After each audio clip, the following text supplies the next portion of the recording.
Say it! Say it! Okay, Mr. Mimi, now let me just make myself clear. While I'm building you, I'm also going to be building a brand new version of your exact same kit. Well, I didn't know you wanted to get involved with the discussion, Mr. Helper. Whoa, whoa, whoa, whoa. No need to be grouchy. If anything, while I'm working on that one, in case you need any replacement parts, I can go ahead and make copies of them in order to get you fully restored if the need be arises. Good answer. Good answer. I like the way you think. I'm going to be watching you. Fantastic. Good to know that we're both on the same page. But before I can go ahead and start this one, I need to first get you thoroughly stripped down. So, but I think one of the things I am going to fix is this gun elevation issue that you have here. Oh! Well, I guess that's why we call you Screamin Mimi.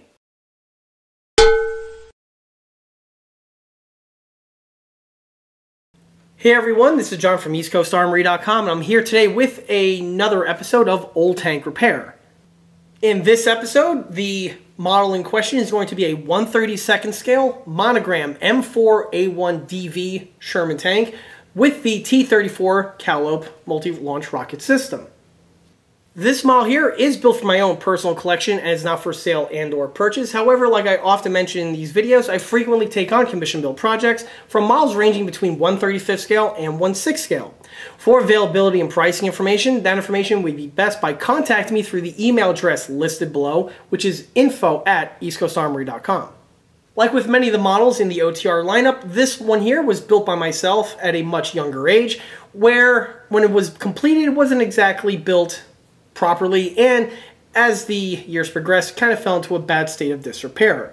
In this video, we're going to take the base starter model in its original condition and give it a complete teardown, as well as a rebuild, bringing it up to the condition that we see it here. In this video, you're going to be seeing lots of tips and techniques that I incorporate into a build like this in order to restore it back to the condition that we see it here.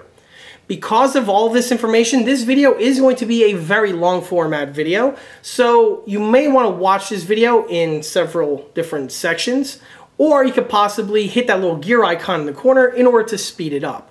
Regardless, with all that out of the way, let's go ahead and get this one started by going back to when the project was first started.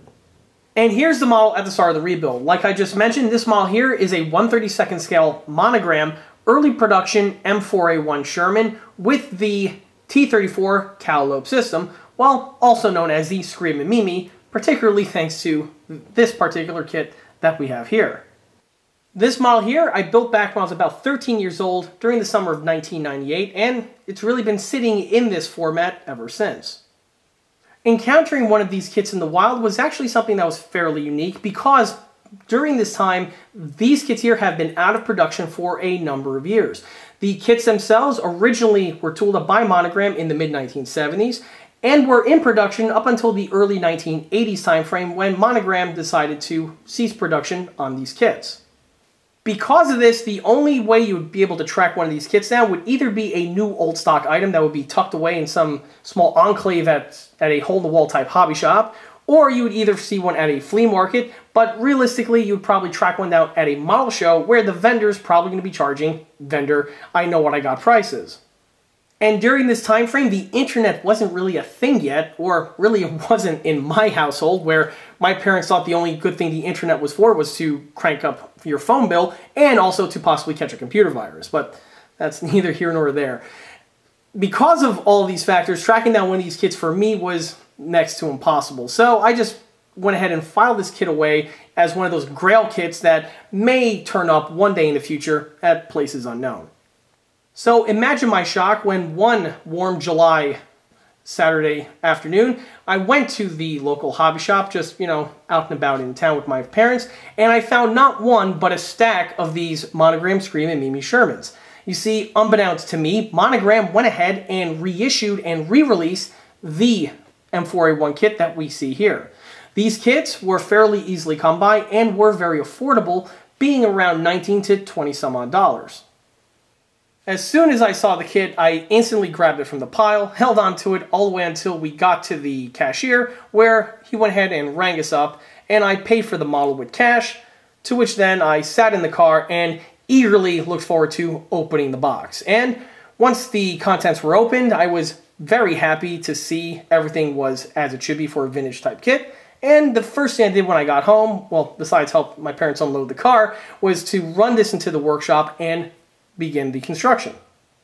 The kit itself went together in practically no time, which is a trait found on these Monogram Sherman family type kits. This is true for this one, the welded version of the early M4, and even their M3 Lee kit as well. Within about, say, an hour and a half, 2 hours tops, I had the model fully completed and ready for painting. The model was painted, weathered, and completed basically by, I guess, dinner time that Sunday. The model was built to the condition that you see it here with the painting and weathering techniques that I had at the period. And then once the model was completed, I felt a nice little sigh of relief that I finally added this kit to my collection, to which then it went into my display case and it sat there literally ever since. All of this was to change when, within the last couple weeks, I picked up the other Monogram Screamin Mimi Sherman kit off of Amazon, and since I have that kit on hand, I might as well take this old model out and polish it up and give it a well-deserved rebuild. And this model is really starting to show its age and is a product of its era. And no, I'm not talking about the quality of the tooling, I'm talking about the type of building and painting techniques that I incorporated into this build here. If anyone have ever watched the other OTR videos on this channel, you will see some similarities with the build and painting, and in some cases I went ahead and added features to this model that I really shouldn't have, and I'll be touching upon that as the rebuild commences. However, before I do, let's go ahead and look the model over to see exactly what needs to be done to this model in order to get it polished up. Well, the very first thing that should jump out at you are the markings, and the markings really are not this model's strongest suit. The decals that you see here are the original kit supplied water slide decals. They went on at first without any problems. However, after the markings were added, in a way to seal them to the model, at the time I would spray the entire build over with a can of Model Master Dull Coat spray paint. After the dull coat was added, it really had an adverse effect on several of the markings, this large banner over here included. As for the markings, I kind of went a little overboard. The kit does give you the option of two types of vehicles, one with the Screamin Mimi setup, the other just a plain Jane early production DV M4A1, and because of that you do have a different set of markings. Well, 13-year-old John thought it would be really cool to have markings all over the thing, and that's what 13-year-old John went ahead and did. So you'll see the Screamin Mimi name on the top, bunch of different USA bumper codes and such. It's just slathered in it. I even went ahead and took the word Mimi from the decal sheet on the bottom, cut it out and added that to the tank as well because, you know, why not?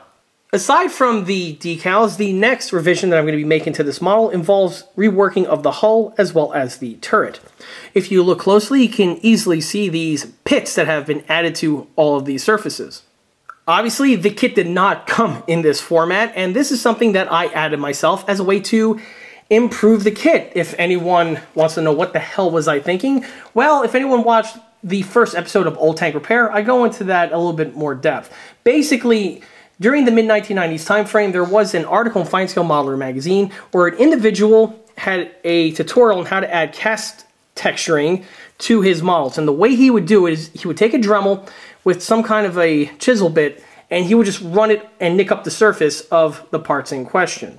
Somehow, the individual in question believed that this gave the look of cast texturing, and unfortunately at the time my father and I didn't know any better, so we just went along with it and did this technique to a number of our builds. Spoiler alert, this technique is trash. Don't do it. It doesn't look like cast texturing. It looks like you took your Dremel, went on the surface, utterly destroying and ruining the surface texturing of the parts in question. There are lots of ways to add cast texturing. This should not be one of them. This technique should be going into the trash bin of history, and if anything, use this as a cautionary tale to not do this to your models. And by the way, this technique is not totally dead because I've even seen someone attempt this technique on an Armor Tech. It doesn't look like cast texturing. It just doesn't. It's a terrible technique. Don't do this. Fortunately, the damage on the surface here is not permanent and is something that I'm going to be fixing. And yes, I will be going over the procedure in order to fix the cast texturing in this video. Not only will you be able to fix dicked up cast texturing like the one on this model here, but it's also the same technique that I use to add cast texturing to all of the models that are shown on this channel, be it 1/35 scale as well as even 1/6 scale. So stay tuned for that. The cast texturing is going to need to be improved on all of the surfaces because I was pretty thorough with the technique when I was younger. I went ahead and added this to the transmission cover, the hull, the turret, and yes, even the suspension. Oddly enough, the vehicle right now kind of looks like that other M4A1 that's sitting in a tank museum somewhere in Europe, where the thing is completely pitted up because it was used as a range target, and I believe was even underwater for a period of time, if I'm not mistaken. Anyway, it's going to be really good to finally get that taken care of. Back to the model at hand, though, the tracks, well, looks like the model's already beginning to fall apart right now. The tracks was something that I did run into an issue with. Not with the quality of the tracks themselves. If you notice with the way the tracks are painted, they're much along the lines of how I paint my tracks today. Even 13-year-old John had the concept of painting the rubber and the metal sections on these American tracks in a certain way. However, one problem that I encountered with the tracks was, I believe after the tracks were dull coated, they began to have this negative chemical reaction with the dull coat, and the surfaces were really sticky and wet. It was almost like the paint was just dissolving off of them. What I went ahead and did was, in an attempt to try to salvage this, I actually went ahead and wiped the tracks down with a paper towel, and you can see some of the paper towel sections that are still stuck on the tracks even all these years later. Fortunately, the tracks didn't really dissolve or anything, and the rubber itself seems to be in pretty good condition. They are fairly flexible. I'm not seeing any sort of breakages or anything along those lines. So I believe I'm going to be able to salvage these tracks here and get them restored. Obviously, I want to thoroughly remove as much paint off the surfaces as possible, get them down to bare plastic, or I should say bare rubber, in order to paint them appropriately with paints that so far have shown to be more beneficial to the rubber surfaces compared to the harsher paints that I used back when I was younger. While reviewing the rear idler wheels, I see a mistake that I made when I was younger, and honestly, this is a mistake that is very easily made, and is one that I see all too often, even on some of the more prominent model building YouTube channels out there. I'm talking about the channels that do reviews and have a lot of kit builds under their belt, and even some other channels that have a lot of subscribers to them.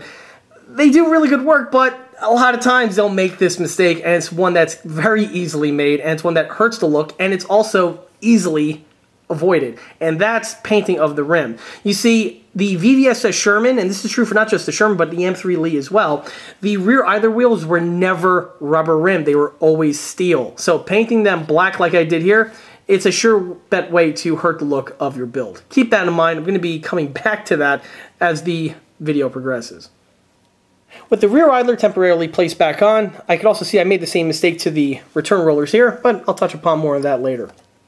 Bringing us to the front, checking out the brush guards, they appear to be in decent shape. Not sure if I glued them on properly. This one here looks like it's just dangling off. This one here appears to be broken. I can see a little glue joint up here.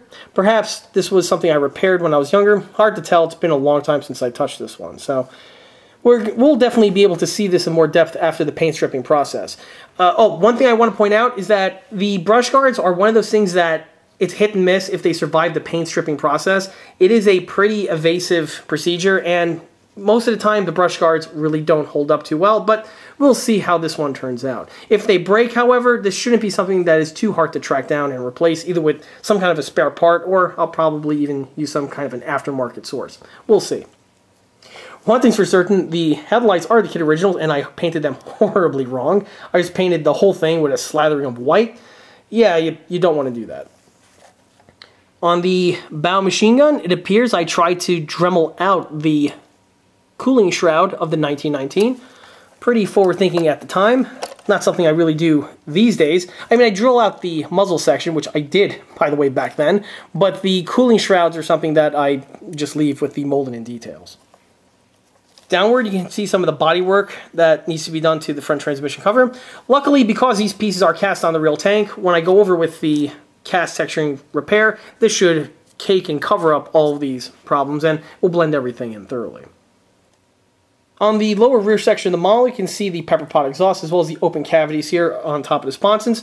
I'll be touching upon that more as the video progresses.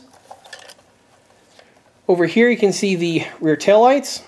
They appear to be pretty good. I'm not seeing any like egregious glue marks or anything like that on them. They're just painted horribly wrong, but they should clean up pretty well during the paint stripping process.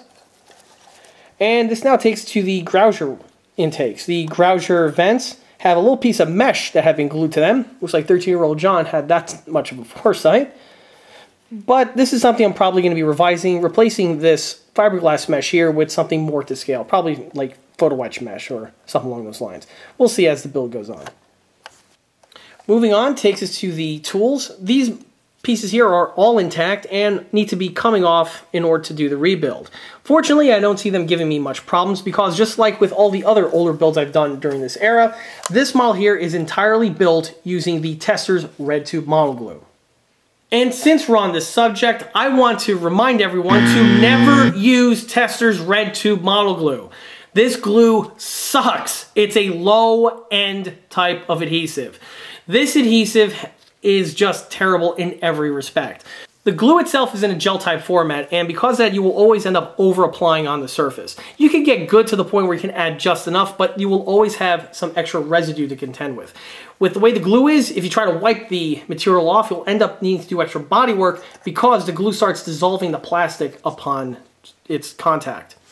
When you're trying to glue on small finely molded bits, you will always have a little glob around the piece to worry about, and it's something that always hurts the look of your model. Another problem with this glue is that it's not known to age very well. So you'll have your model on display in your collection for a number of years, and next thing you know, you go to touch or to move it for one reason or another, and the thing just starts crumbling and falling apart on you in your hands. This is indicative of Tester's red tube. And finally, the very worst thing about it is that the stuff is purely toxic. It is terrible. It's great at killing brain cells. It does that in spades. But for anything other than killing brain cells, it is absolutely useless. Avoid it at literally all costs. Fortunately, for this build here, I did use the Tester's red tube, and this is in this format here, the Tester's red tube actually comes in handy. But other than that, avoid it like the plague. Well, with that nice little rant out of the way, let's go back to the model's features. Here we have a field-modified antenna mounting bracket. This bracket is supplied with the stock Monogram kit. However, the antenna base itself was replaced, and I went ahead and fabricated a new one here out of some lengths of wire. The wire is dental wire, and it's really something I still utilize today on my current build, but 13-year-old John didn't understand the concept of the MP48 spring antenna base, so in its place I just took some wire, wrapped it around a nail, and this gave me the little spring detailing that we have here. Obviously, as the build goes on, this is not going to be capped. I'm going to be replacing it with an aftermarket CNC brass MP48 set from Panzer Art. But, you know, you'll definitely see that as the build progresses. The remainder of the T34 Calliope system is actually pretty good. I do see some seams here or there, which will polish away fairly easily, so nothing much there to talk about. And the barrel itself is, again, pretty decently done. I believe there was, this is a two-part barrel assembly. I see a slight trace of a seam found in this section over here. I'm just going to polish that down even further just to make sure it all blends away. The last thing that I just want to point out is this little ring that we have here that the Screamin Mimi setup connects to. And this is actually pretty interesting in its own right, but again, I'll touch upon that during the rebuild process. It's actually pretty interesting. While moving the model around, I can see that the M2HB fell off of the gun mount. The unit here is the original kit supplied gun, but it appears I went ahead and made some modifications to it. Namely, I went ahead and hollowed out the spade grips that we have over here to give it a little bit extra detailing. And I also tried to drill out the barrel shroud here to give it, again, a little bit of an extra detail kick. I'm not sure if I'm going to keep this detailing or not, but we'll see as the video progresses. I might keep this, polish it up, or just replace it outright. So we'll see as the build goes on. One last thing I want to touch upon before this guy takes the plunge is with the model's dusty surface. You see, just like with the Australian Army FSV rebuild that I recently completed, this one here was kept in an enclosed bookshelf for a number of years. In fact, this one and the FSV were basically sitting side by side each other for a number of decades. The model surface does have a fine layer of dust on it, but it doesn't have the big chunky dust as we saw on the M4A3E8 build that I first started this series with. Just like I mentioned in the FSV video, the bookshelves do not not do an adequate job in keeping out the dust. Yeah, they'll keep out the big fluffy cotton ball dust just fine, but the fine dust is not going to be inhibited. And this dust here is arguably worse than the cotton ball stuff because this stuff is almost impossible to wash away. I've seen water go on the surfaces here, or not on this build particularly, but on some other ones, and the dust, the water just beats right off of it, and the dust still remains. It's just a nasty type of dust, and it really does hurt the look of your models. In order to prevent this, like I stated in the FSV video, the best way to do so are with those individual plastic cases that are used for die-cast cars. By putting the model in one of those and sealing it off, you will never have to worry about dust getting on your model surface ever. They are truly the best way and the most effective way in keeping your models dust-free. The same type of dust, by the way, can occur on those IKEA glass display cases that are super popular, but they have a glass jaw, and that's, well, they don't keep out the dust. There are lots of mods out there that you can add to it, but in my opinion, you're still not going to keep out the dust as well as those plastic display cases that I just mentioned. So here's the model back in the shop, and at this point here, I'm prepping it for the paint stripping process. Unlike the E8 Sherman rebuild or that Panzer III rebuild, in which both of those models had so much dust on the surface, they actually need to have been pre-washed even before they made it to the alcohol bath. For this one here, that's just not going to be the case. This is much along the lines of the FSV rebuild or those other two M113 chassis rebuilds that I recently completed. Although the model does need to be pre-washed, I do need to do some prep work prior to the model taking the dunk. And that would include removing some of the small details that are undoubtedly going to be popped off during the stripping procedure. On this model here, this would include things like the Pioneer tools as well as the machine gun. It's actually a pretty good idea to remove the tools at this point because these are the type of details that are just not going to hold up to the stripping process. And what I mean by not holding up, it's not like they're going to crack or break or anything. It's just that they're going to pop off in that big bucket of denatured alcohol, and then I'm going to need to fish them out of that big soupy, painty mess, which is always left behind after a stripping job like this here. So rather than going through that approach, I'm just going to go ahead and preempt that by popping them off at this time.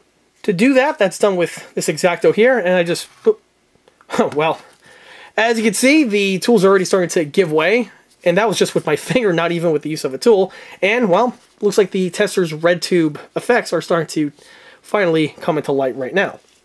With all of these parts removed, I'm going to go ahead and put them in this little Ziploc baggie over here, obviously to prevent them from getting lost. Also, what happened off screen was the brush guard that I mentioned before, and on the front here, did crack in half. So it appears that this was a repair that the glue seam just gave out on. I'm going to go ahead and hopefully try to repair this. So into the baggie it goes, and, well, let's take it from there. With the parts bagged, the next thing I'm going to do is remove the track. Obviously the rear idler popped off of this one, so trying to take the track off shouldn't be too hard. Sprocket decided to remove itself also. I'm going to do the same thing to the opposite side.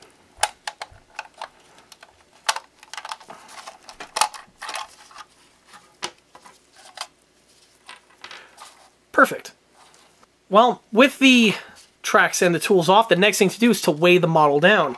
This is because, like I frequently mention, plastic models tend to float when you put them in some kind of a solution, either a soapy water or in this case denatured alcohol. The alcohol works best if the model is thoroughly submerged, and to make matters worse, on a tank, because you have the turret on, this holds a lot of air in place and the thing will just want to float on you. So to prevent that from happening, I just have some random heavy bits of hardware here that are just floating around the shop, and rather than dropping all over the table, I'm going to place them on the inside of the hull here.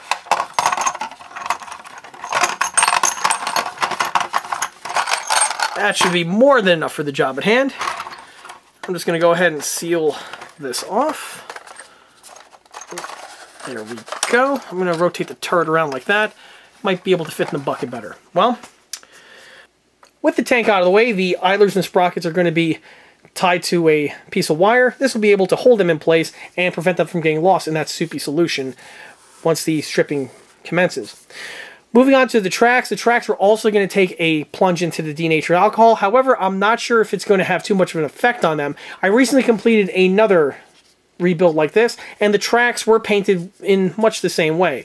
On that build, the denatured alcohol really didn't have an effect on the spray paint used on the tracks. So if that's the case, I'm going to have to try to do something else.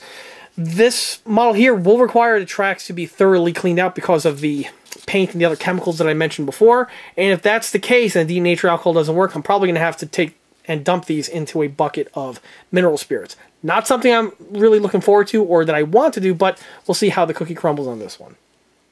On a similar topic, this model here is thoroughly painted with Tamiya olive drab acrylic paint, and as we've seen on several other builds painted with the same color, the denatured alcohol does short work of it. Even though the model was thoroughly dull coated, the denatured alcohol really just punches right through and dissolves the main base coat directly from underneath. With all of the loose bits tied up to their tethers, at this point here, the model is ready to take its plunge. On the table, we have the denatured alcohol bucket, and at this point, it's kind of becoming a cast member in its own right on this channel.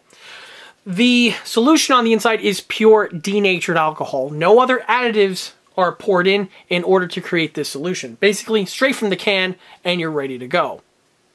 And if anyone's wondering, well then why is the solution this green color if it's just straight denatured alcohol? Well, that's because the last build that went into this bucket here was that Italeri M163 Vulcan Spag rebuild that I recently completed. So not only is the alcohol this green tint color, you can also see the sludge on the bottom from all the other rebuilds that I've done. In that sludge, you'll see things like decals, and there's also a few individual Lincoln Link tracks that are floating around on the bottom. But, you know, it's like sediment on the bottom of the ocean. Anyway, with all that out of the way, the model's now ready to take its plunge. But before I do, there are some safety precautions I want to go over. First and foremost, you'll notice I am wearing gloves. That's not necessarily because it's a common thing I do on this channel, but in this particular case, because I don't want to get this stuff on my skin. Denatured alcohol is a somewhat harsh solution, so you want to avoid skin contact. Along those lines, don't be a horse's ass with the stuff. You don't want to get in your eyes, you don't want to huff the fumes, and of all costs, you don't want to drink this stuff. Realistically, use your head. If you're going to be utilizing this stuff, take the proper precautions. Wear gloves, wear eye protection, and if you're not in a well-ventilated environment, wear a respirator. And certainly, do not smoke anywhere near this stuff. This stuff is fuel and will go up as fast as gasoline, so keep that in mind. Well, with all that out of the way, it's time to take the dunk. Dropping in 3, 2, 1. Let some of the air out. Well, as you can see, the top portion of the Screamin Mimi is still above the waterline. So, I basically anticipated this, and I have here a fresh tub here of denatured alcohol.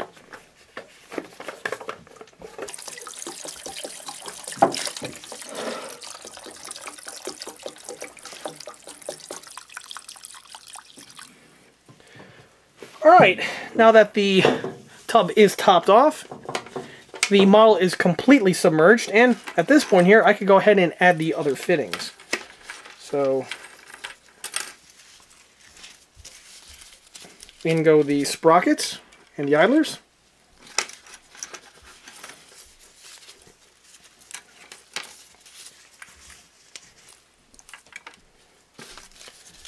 And the tracks will also make their dunk as well.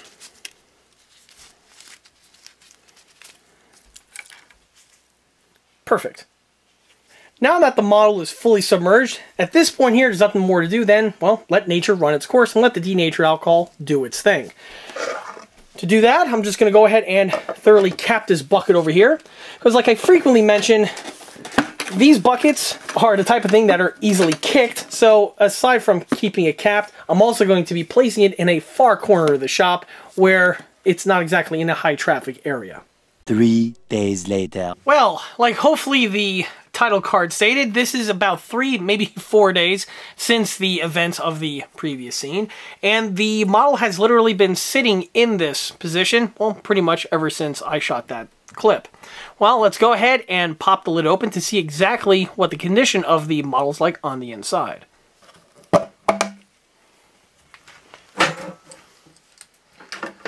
Okay, with that set aside, you can see the model, hopefully in better light. Actually, it looks like the glare is pretty hardcore. Let me go ahead and readjust the camera angle so you get a better look at what the contents are on the inside. Well, with the camera readjusted, you could see that at first glance, the decals have flaked away, which is not surprising.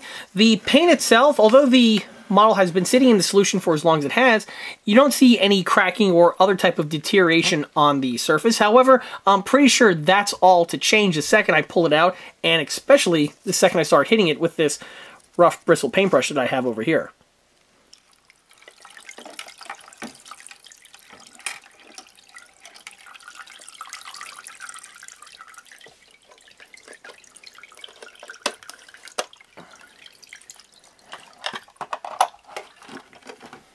I think I'll start with the turret first. Since the body, or I should say the hull, is weighted down, the turret seems to be a little bit easier to grasp on at this moment.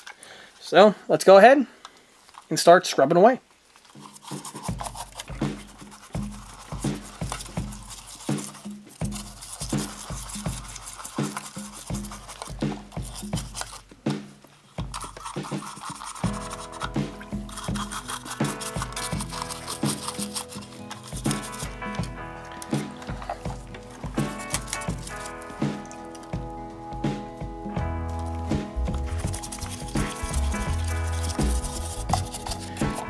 Well, clearly the antenna bracket popped right off. This is something that's not too surprising. The bracket was in a really easily hit location, and it appears that has been repaired a number of times. So the glues didn't really hold the piece onto the tank in really that strong of a manner. So again, not too surprising that it popped off. Luckily, it's a nice easy break, so repairing it shouldn't be a problem. Oh, well, that's nice and helpful. Alright, that's actually going to make the stripping process go by much easier. I was about to say, trying to wash, or I should say strip the paint off with that whole tube setup in place was something that was becoming a bit problematic, but with that out of the way now I have unfeathered access to the roof of this model.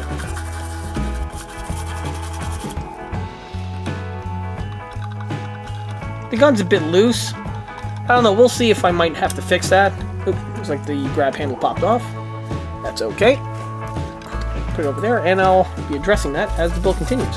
Back to the gun. Yeah, it is a bit loose, as you can see here. I'm not sure if the kit's originally designed that way, or if it's maybe a mistake I made, but again, we'll see how that pans out. Another thing I noticed while doing the paint stripping is that the shell ejection port hatch here appears to have been a new fabricated version. I don't know if this was something that I possibly lost during the process of the build, you know, if the original kit one went off the lost party, or if the kit doesn't even give you one, but again, we'll be addressing that as the build continues. That's all she wrote for the turret is completely stripped down, so I'm going to set this aside, let it dry off, and now progress with the Screamin Mimi setup.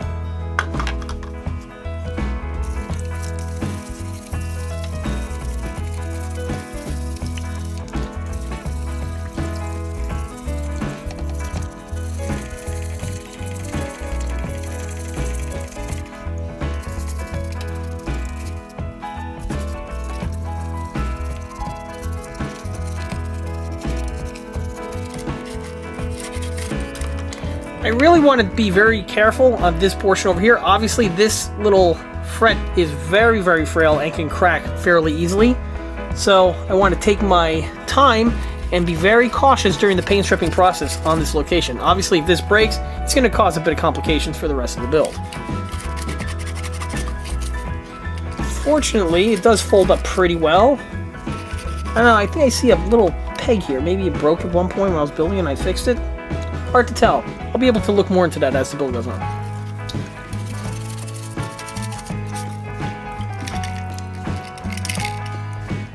Well, I think this one's all set. Okay. Last but not least, the main course, which is, of course, the hull.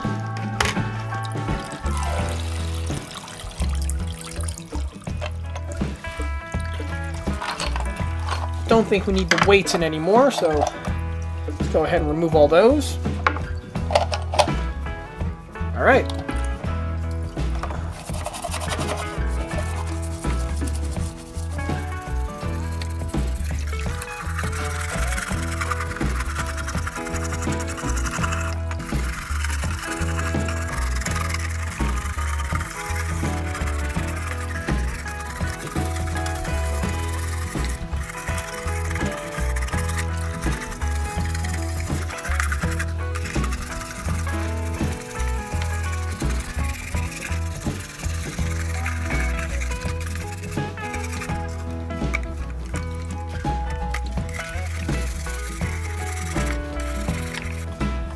One advantage that this tank does have is that the hull itself is fairly smooth and void of any sort of details. And what I'm talking about are things where, like, the brush can hang up on, things that are fragile and can crack off. However, this is going to change, of course, when you reach to the front of the vehicle, where you have the machine gun, the travel lock, as well, of course, the brush guard. So, like I may have mentioned before, when it comes to salvaging these parts here, really all bets are off. The paint stripping process is a very rough procedure for these models to undergo, even with the assistance of the denatured alcohol.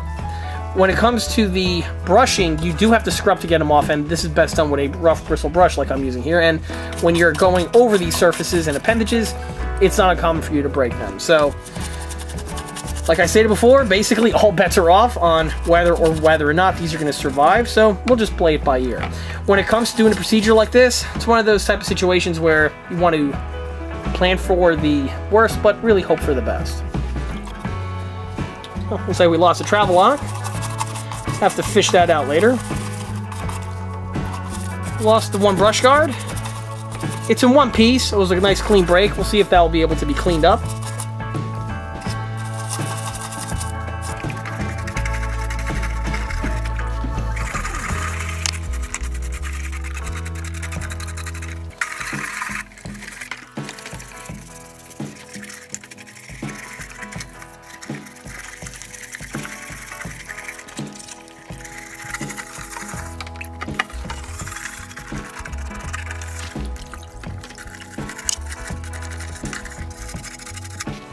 Well, this vehicle is no different from any other Sherman, or, well, really any other tank in general.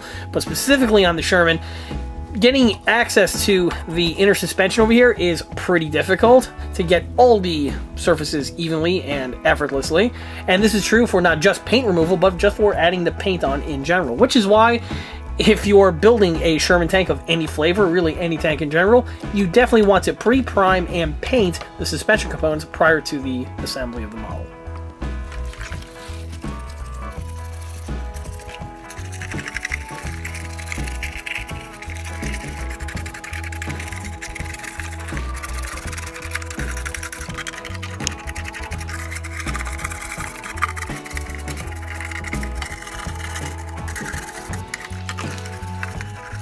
So with the hull stripped down, the last of the paint stripping is going to involve the sprockets, the idlers, and even the tracks. Those are the ones I'm really looking forward to because, like I stated before, they really need to be stripped down in order for me to continue this build. I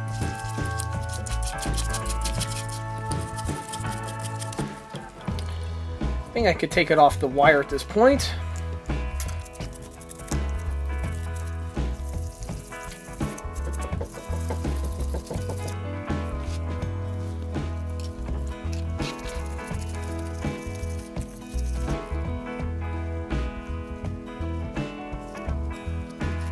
And last but certainly not least are the tracks. Let's see how these panned out. Like I stated before, these were originally painted with spray paint, and the rust is actually Model Master rust. And, let's see. Yeah, it doesn't look like it's working too well. Oh, looks like the paper at least is being able to disintegrate off. Let me go ahead and put some elbow grease in it, and perhaps I might be able to take off the stuck-on paper.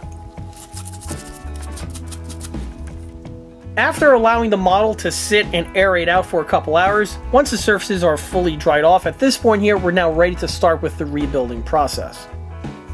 With everything stripped down, let's get a closer look at the surfaces. Obviously, the pitting is going to be the first thing I'm going to address when the rebuild commences, but probably before I even do that, old glue being old glue, the upper and lower hull segments have started to come apart. So this is going to be the very first thing I'm going to address. It's pretty easy to take care of, just some drops of super glue in the right locations, a rubber band or two later, and this part is going to be connected permanently as it once was. On the bow section here, the headlights as well as the 1919 did survive the stripping process. The travel lock did too, however currently it's residing on the bottom of the denatured alcohol bucket. After a day or two and all that sediment and silt goes ahead and settles on the bottom, I should be able to have the visibility to fish this component out. So that'll obviously be making an appearance, hopefully, as the video progresses. The rear detailing did hold up pretty well. The meshwork is still present on those sections. I'm going to be fishing those out momentarily. On the turret with the Screamin Mimi setup removed, you get to see the top portion now in better light. On the mantle, it appears it wasn't installed properly when I first built the model, as this corner over here is sunk in past the surface, opposed to the opposite side, which is flush, so this is something I'm going to need to address. Barrel seems to be relatively okay. There is a small little gouge in this area over here. I'm going to be puttying that up and smoothing the barrel out further. The rear lift hook over here is present. It's in this little cup here, which will be promptly remounted and then caked over with the cast texturing once I get to that. On the bottom portion, it appears that I had a little trouble with the fitting of the Screamin Mimi setup, and I removed a little bit more material on this portion here as opposed to this one. Regardless, this is going to be blended in with some bodywork. Other than that, the Screamin Mimi setup seems to be mounted properly. It's square and in their appropriate corresponding locations, so that's already a good step, and we're ahead of the game in that regard. That's really all there is to the turret. On the Screamin Mimi cluster, nothing really much to talk about outside of what I already mentioned. With the paint removed, you can see the seam work I was attempting to accomplish when I was younger. I remember now that I had a little bit of difficulty trying to blend in all these seam sections to make it look, well, seamless. With the way the kit is designed, each of these sections here are 2 half assemblies, so you're going to be having quite a few seams to contend with. Where it gets really tricky is on the ends on both the front and the rear portions. It's going to be interesting to see how I go ahead and try to flare all these sections in further now that the unit's assembled, but you know, we'll see how that goes as the video progresses. On the side portion here, they are assembled fairly well. There's just a few areas of seams I'm going to polish down a little bit further. The stem here, good news, was not broken once. It just has a little molded in little extension tube found in this section over here for one reason or another. And overall, it's in still really, really good shape. So that's one portion that I'm not going to have to worry about at this time. In this little cup over here, we have some of the smaller parts that I was able to salvage. Here we have the rear idler wheel, as well as these sprockets. They cleaned up very, very well. They're going to offer no problems when it comes time for repainting.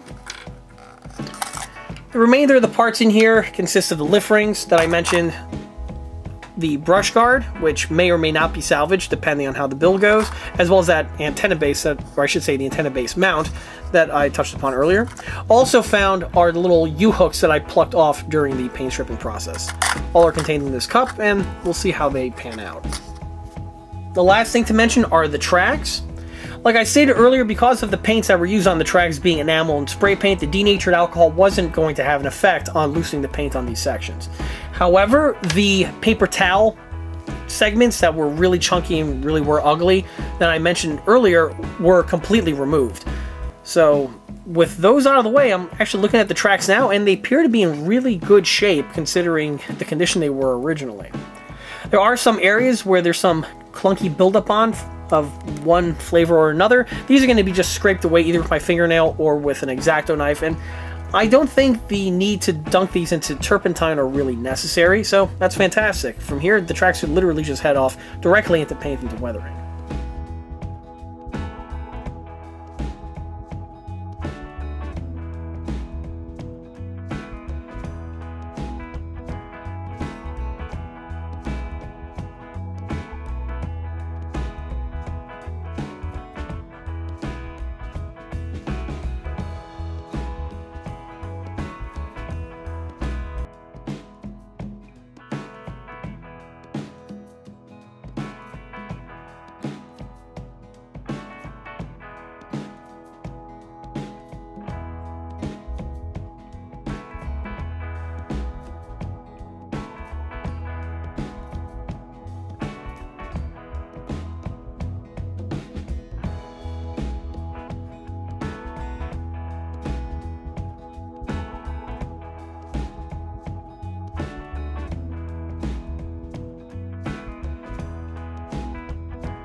While waiting for the upper and lower hulls to set, I was peeking at the rear plate here. I already touched upon the exhaust manifolds, however, in addition to those, the rear idler mounts I also noticed weren't installed properly. So at this time here, I removed them. These are going to be cleaned off, and then I'll be able to reinstall the kit components, and everything should fit on in a much more streamlined manner.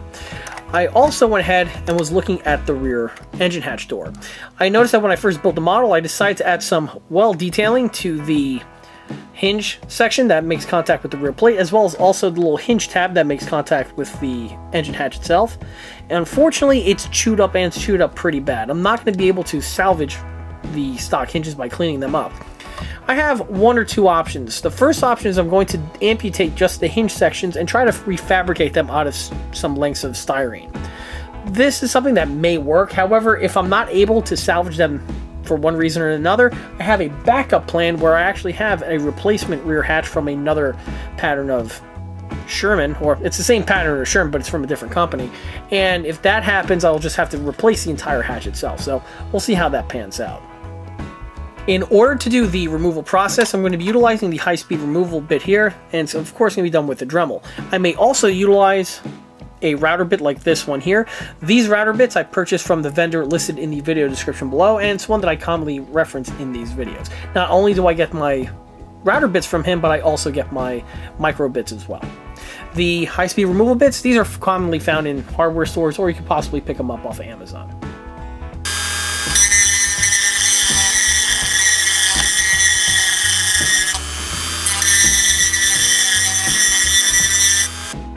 So here's the rear section all cleaned up. The hinges are all flushed away. At this point here, I can now fabricate the hinges, and I'm going to be using strips of Plastruct plastic, and I'm just going to be cutting them to shape and mounting them in their place. For the hinges themselves, the round sections, probably going to end up using floor wire, which will give you the round sections that are found on the hinge work itself. The sections where the exhausts were molded in were amputated and flushed away. I am going to be replacing these details here with an axis patch, but again, more info on that is to follow. While I'm going to be fabricating this, or I should say while I was in the process of refining all this down and smoothing it over with the sandpaper, I went ahead and revised the rear geometry on this section over here. On the stock Monogram kit, it's a bit angular in these two sections. However, on the real model, I should say on the real Sherman that is, it was actually a rounded cut, and this was present on both sides. I went ahead and added the cuts via the high-speed removal tool, and then I just sanded, or I should say filed everything down to a nice smooth finish with the needle files.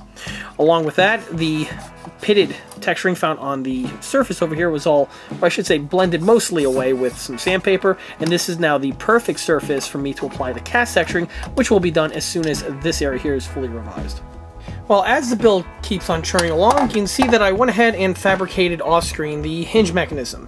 This is just basic scratch building. I cobbled together out of strips of styrene strip that were just simply cut to shape and then glued to the rear engine hatch. The hinges themselves are just fabricated out of lengths of wire that were snipped and then glued in their proper place. I also went ahead and added the provisions for mounting on a small little wire handle, which will be fitted once the remainder of the rear details start fleshing out. Same can also be said right here for the rivet detailing that's for the idler mounts, which of course I polished away when the sections were removed. While also working on the model, I could see another mistake that I made when I built the model originally, and that involves the VVSS suspension. From the outside it looks, just fine, well, outside of this stupid nicked up texturing that I added before, but on the inside here, you'll see that the springs are actually mounted in reverse.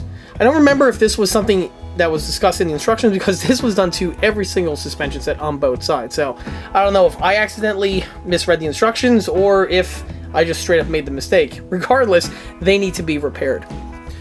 In order to do this, I have to go ahead and pry apart the VVSS sets. Again, fortunately, this model is built with red tube glue, so prying the units apart isn't really that difficult. As you can see, I went already ahead and did this on the opposite side of the model. With one half out of the way, let me go ahead and start the disassembly of these components over here. Once these are popped off, I could then go through the process of getting the springs remounted in an appropriate way.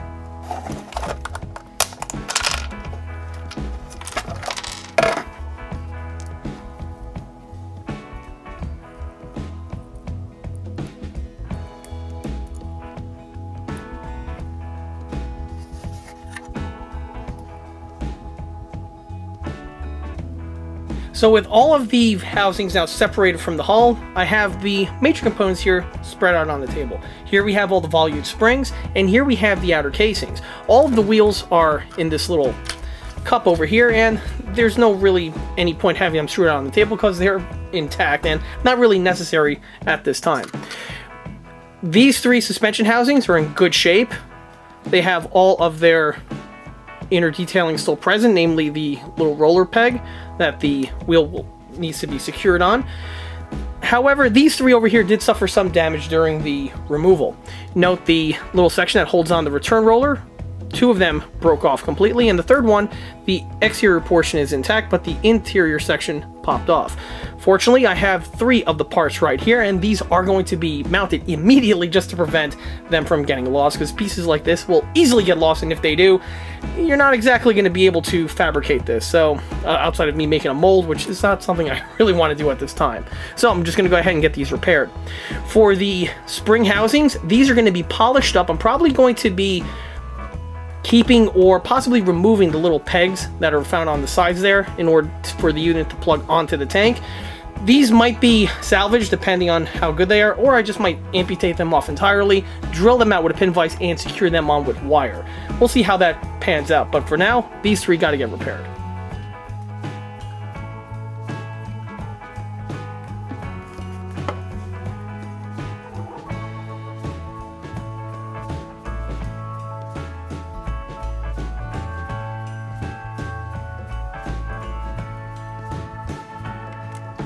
So inspecting the spring housings, three of them still have their little pegs molded in, while the other three, the pegs are gone. So half of them I can salvage as is, and the other ones we have to make a small little tweak to them. While on the tank, you can see that some of the locations, their peg holes are completely intact, while the other ones are plugged up with a little bit of glue as well as the plastic from the original peg. These are just going to be drilled out with a pin vise in order to allow the hole present for me to use the pin method that I'm going to touch upon in a moment. This one here is pretty good, as is this one, and the other ones just need to be cleaned up further. The refinements also are going to be made to the inner portions here of the VVSS housings themselves. Also, I want to touch upon, it's actually a great thing that I was able to get these units apart because, like I state in many of my other videos, Shermans or I should say Sherman family vehicles are really tricky to thoroughly paint because of all the recesses here on the VVSS housings, and the HVSS is no different. If this was a brand new virgin kit, basically I would spray paint these components with their black primer while on the runner, and then add the coated base. But this model here being pre-built, or previously built that is, this is obviously harder to do, so with the units now in this type of situation, this opens up the opportunity for me to get them thoroughly painted. This is going to be done after everything is cleaned up.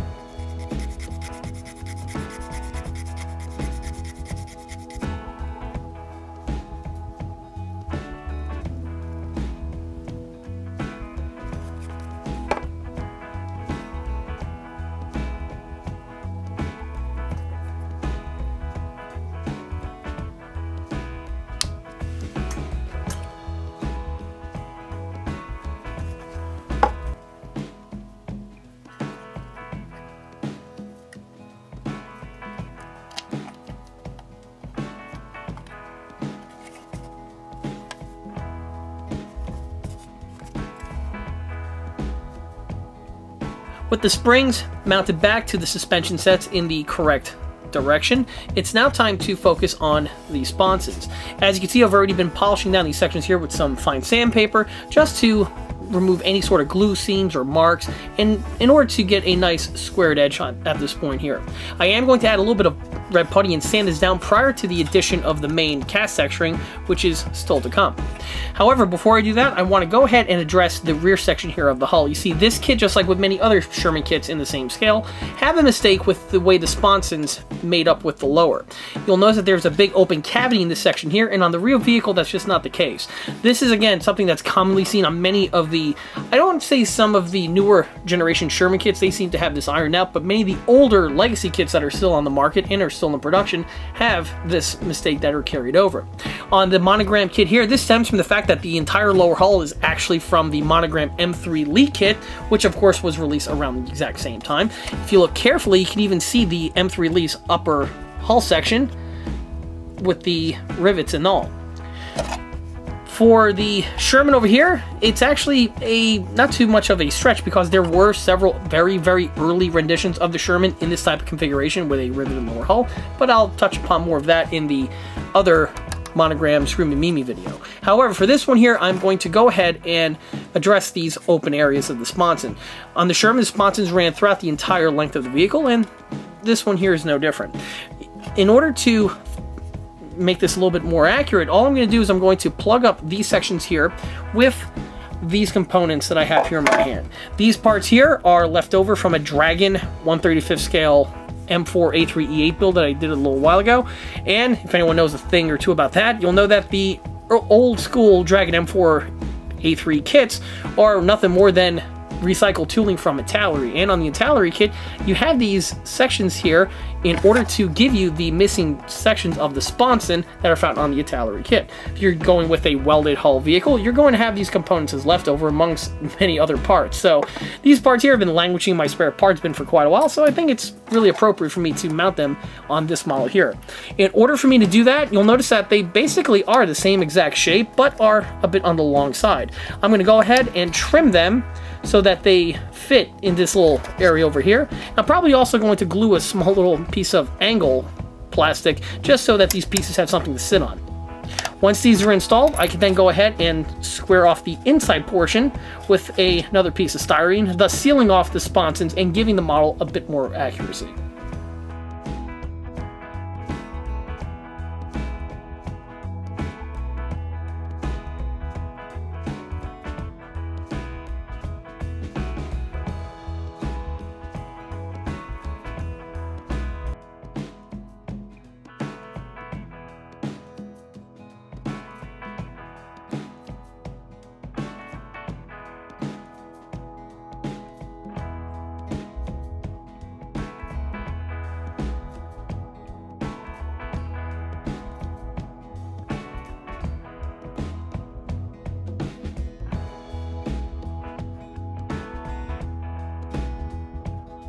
With the sponsons fully extended, I could now seal up the inner cavity that we have here.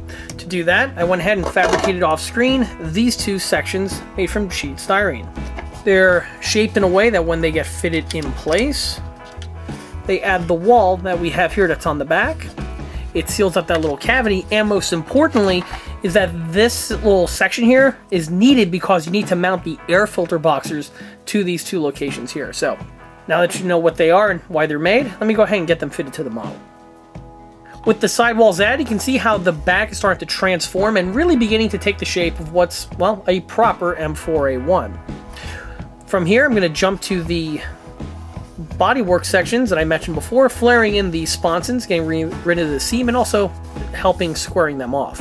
Of course, once that's out of the way, you betcha we're going to tackle the cast texturing.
With the sponsons cleaned up, it's now time to tackle the next leg of the build, and it's actually the most challenging aspect of this particular rebuild, and that's to repair the botched texture job that I did to the model surface all those years ago when I first built it.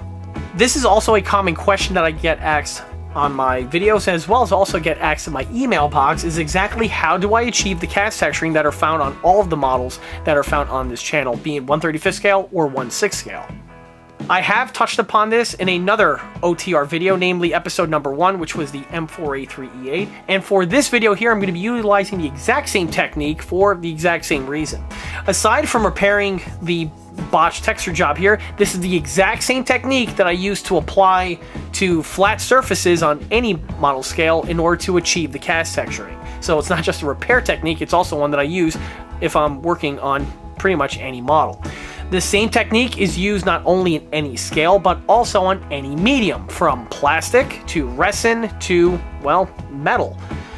116, an Armortech, doesn't matter, it's the exact same technique.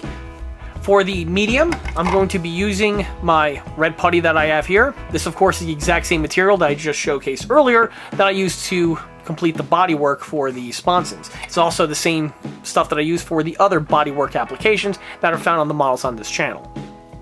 For the putties application, I'm going to be utilizing a special tool, one that has been developed over the course of many, many years, and is one that is a gift of evolution, and that is, well, my fingers. My fingers are what I use to apply the cast texturing, or I should say the putty, to the surface, and then it allows me to stipple it, giving you that rough cast appearance that is a trademark on many of my models. In some locations, my fingers just are not going to be able to get into the tight confines, specifically on a model of this scale. And for those areas, I have here this small little spatula. This spatula here I picked up from an art supply store or I should say about a decade or so ago, which one can probably tell from the amount of crud that's on it. But these spatulas here are actually a really good tool to have in your modeling toolbox. They're really affordable, and in the art supply stores, they're used for mixing oil paints or sculpting clay. For plastic models that we have here, they're really good for, well, applying putty to certain locations, either for the cast texturing or possibly just to, you know, take care of some seam work. And overall, they're very handy indeed for other applications like sculpting epoxies and welds and things along those lines. Anyway, needless to say, if you're interested, pick up a set of these. They're about $5 and they actually work pretty good. Aside from the application, you may notice I went ahead and taped up certain locations of this model. Obviously, I don't want to get the putty onto certain locations. This would include the engine axis hatch that we have here on the back. There were no rough cast texturing nicks that I added with the Dremel on these locations, so the putty being needed for these surfaces here are not necessary. Also on the real tank, you wouldn't really have cast texturing on these parts, or I should say on the flat plates, because they were really just rolled pieces of steel. I also went ahead and taped up portions of the front tin work, as well as the bottom sponson, because I just don't want any more crud to get on there, specifically after I went through all that work with the sandpaper. I'm also going to remove the rivet strips, or I should say the bolt strips found on the 3-piece transmission cover over here. They are working themselves loose, so in order to simplify getting in here with the cast texturing, I'm just going to go ahead and pop them off camera. With these removed, I can add a little bit of tape on the front bolt section, and then from there I could finally go ahead and deal with the cast texturing repair.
With the first coat of the putty dry, you get to see exactly how much more improved the upper hull is compared to the way we had it before.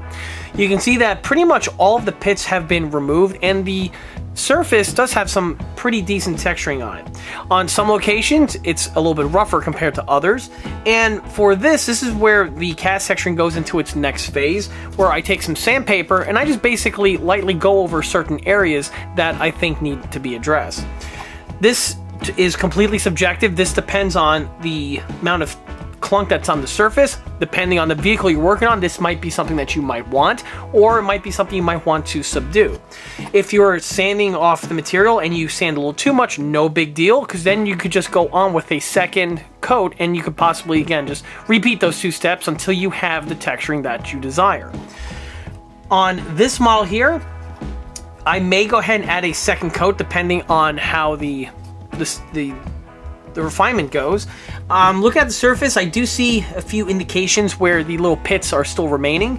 This is something that's, again, going to be easily addressed when I go over with the secondary coat. On the first coat, this is, again, basically used to just apply the putty to the surface.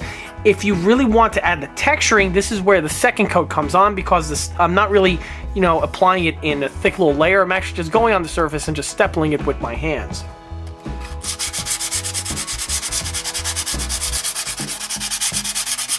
When I'm sanding the surface down, I'm not putting any force on the sandpaper, unlike if I'm trying to fill in a hole and, make the area nice and smooth. For this one here, I just literally set the sandpaper on the surface, and I just move my hand back and forth. The sandpaper's along for the ride, and whatever's underneath it gets polished away.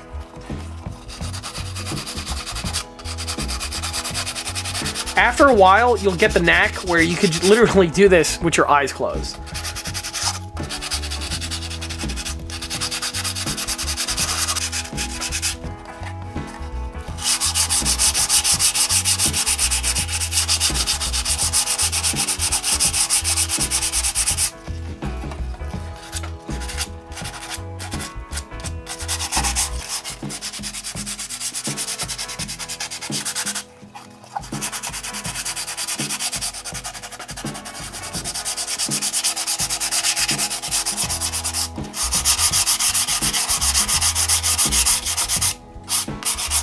You can see the remnants of the little pits that I mentioned before.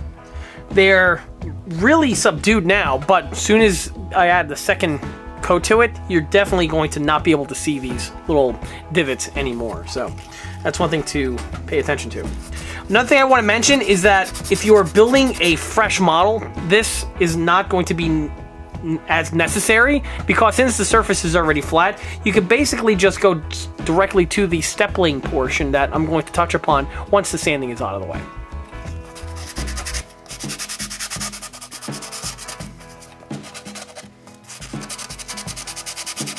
Another thing you might have also noticed is that I plucked off some of the equipment, like the little lift rings that were on the front and the back. This procedure here, it's really best done when there are no details on it, because obviously trying to add the putty in these locations can be a bit tricky. So that's another thing to keep in mind. On the original ones here, I actually snipped them off, and I'm going to be replacing them with bent metal wire. Luckily on the Sherman here, the lift rings are really easy to fabricate out of wire, so keeping the plastic ones and mix and matching them, not necessary. With the first layer sanded down, I can now go ahead and add the secondary coat. If you notice, the way I'm going to be adding this is going to be slightly different compared to the way I did originally. I have here the putty on my finger. And you can see on this one, I'm concentrating more on steppling as opposed to the rub. Now, depending on the look you're going for, you can incorporate both into your effect. If you look at cast texturing, sometimes it's stippled and sometimes it actually has a draw to it. This all depends on the way the molds were made. Because keep in mind, these are made in sand molds. You have a giant master or a pattern, and you bury it in sand, and then you compress it, and then you pop the pattern out and you pour it in the liquid metal. The surface can have any sort of changes to it just from the process of the casting. And depending on which country built the tank, some castings are better than others. The Americans had fantastic castings. The Germans actually weren't really that good at it. The worst, of course, by far are the Russians. The thing looks like a boulder on track. So if you're building a Russian tank, you can go as rough as possible and actually make the tank look better. On this model over here, you can see how the casting is starting to show up now that the putty is starting to dry, and you have this nice loose texture that we have here, and this is exactly what you want. If you want to make it smoother, you can easily just hit it with some finer sandpaper once it's fully set, and then if need be, you could go over with a tertiary coat. And again, this is the type of procedure where you can just redo and repeat until you get the desired look. For this one here though, this is basically the look I want to go for the hull. So I'm just going to continue adding the putty in this type of format all throughout the remainder of the surfaces.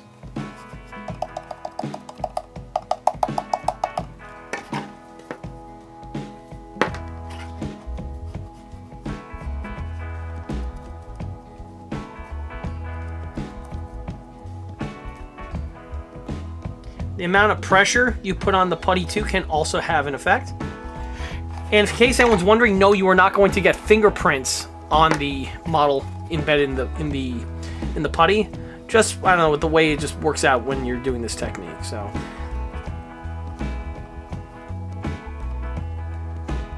on some larger models, I actually use my palm here for the exact same effect. But for something at 1/35th scale, the finger is really all I need.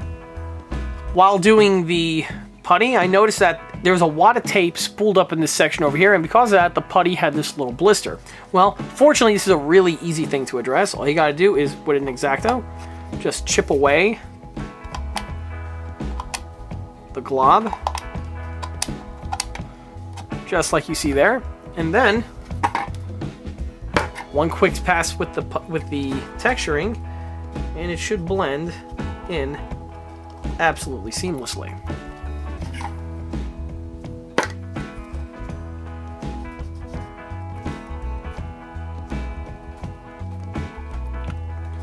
Just like so.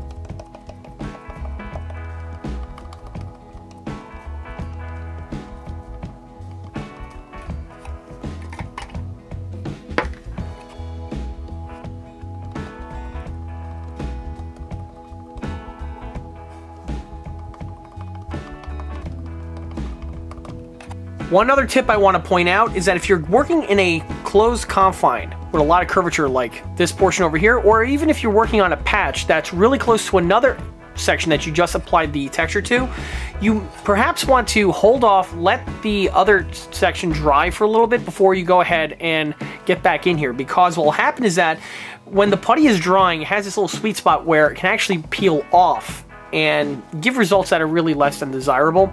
So when you are, like for instance, like right over here, I was putting it in this little location, right? But when I went to apply it again further, if I would have added still in this little spot, this area, which would have still been wet, would have then clumped off on my finger and possibly led to some issues.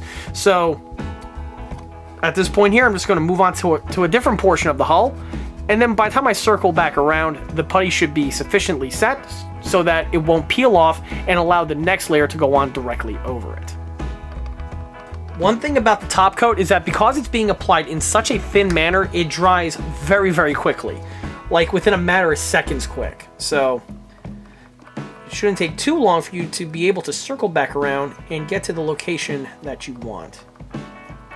Now, like I said before, no specialized tooling is required to achieve this effect here. Basically, it all comes down to experience and technique.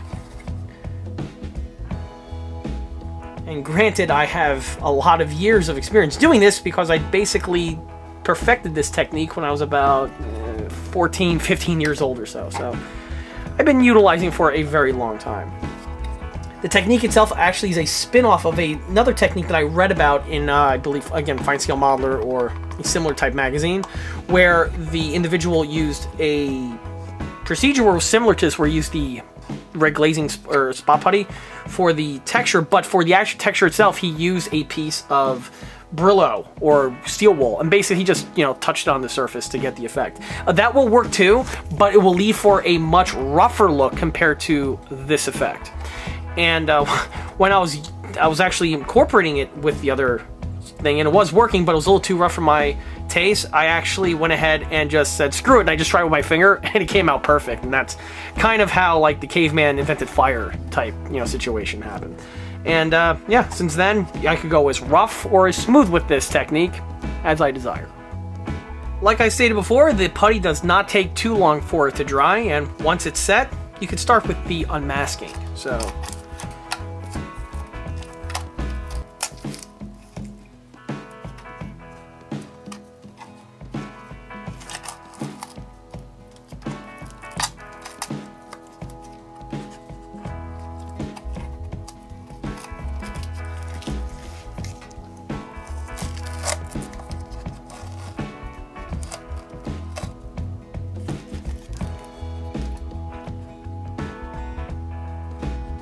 if there's any spludge remaining from where you peeled off the tape, you could just take an X-Acto, or it's just some fine sandpaper, and just either scrape it away like I'm doing here, or polish it away with the paper. Either way, it makes real short work of these sections here. With the sponson work done, as well as the cast texturing, I can now rebuild the rear exhaust manifold section.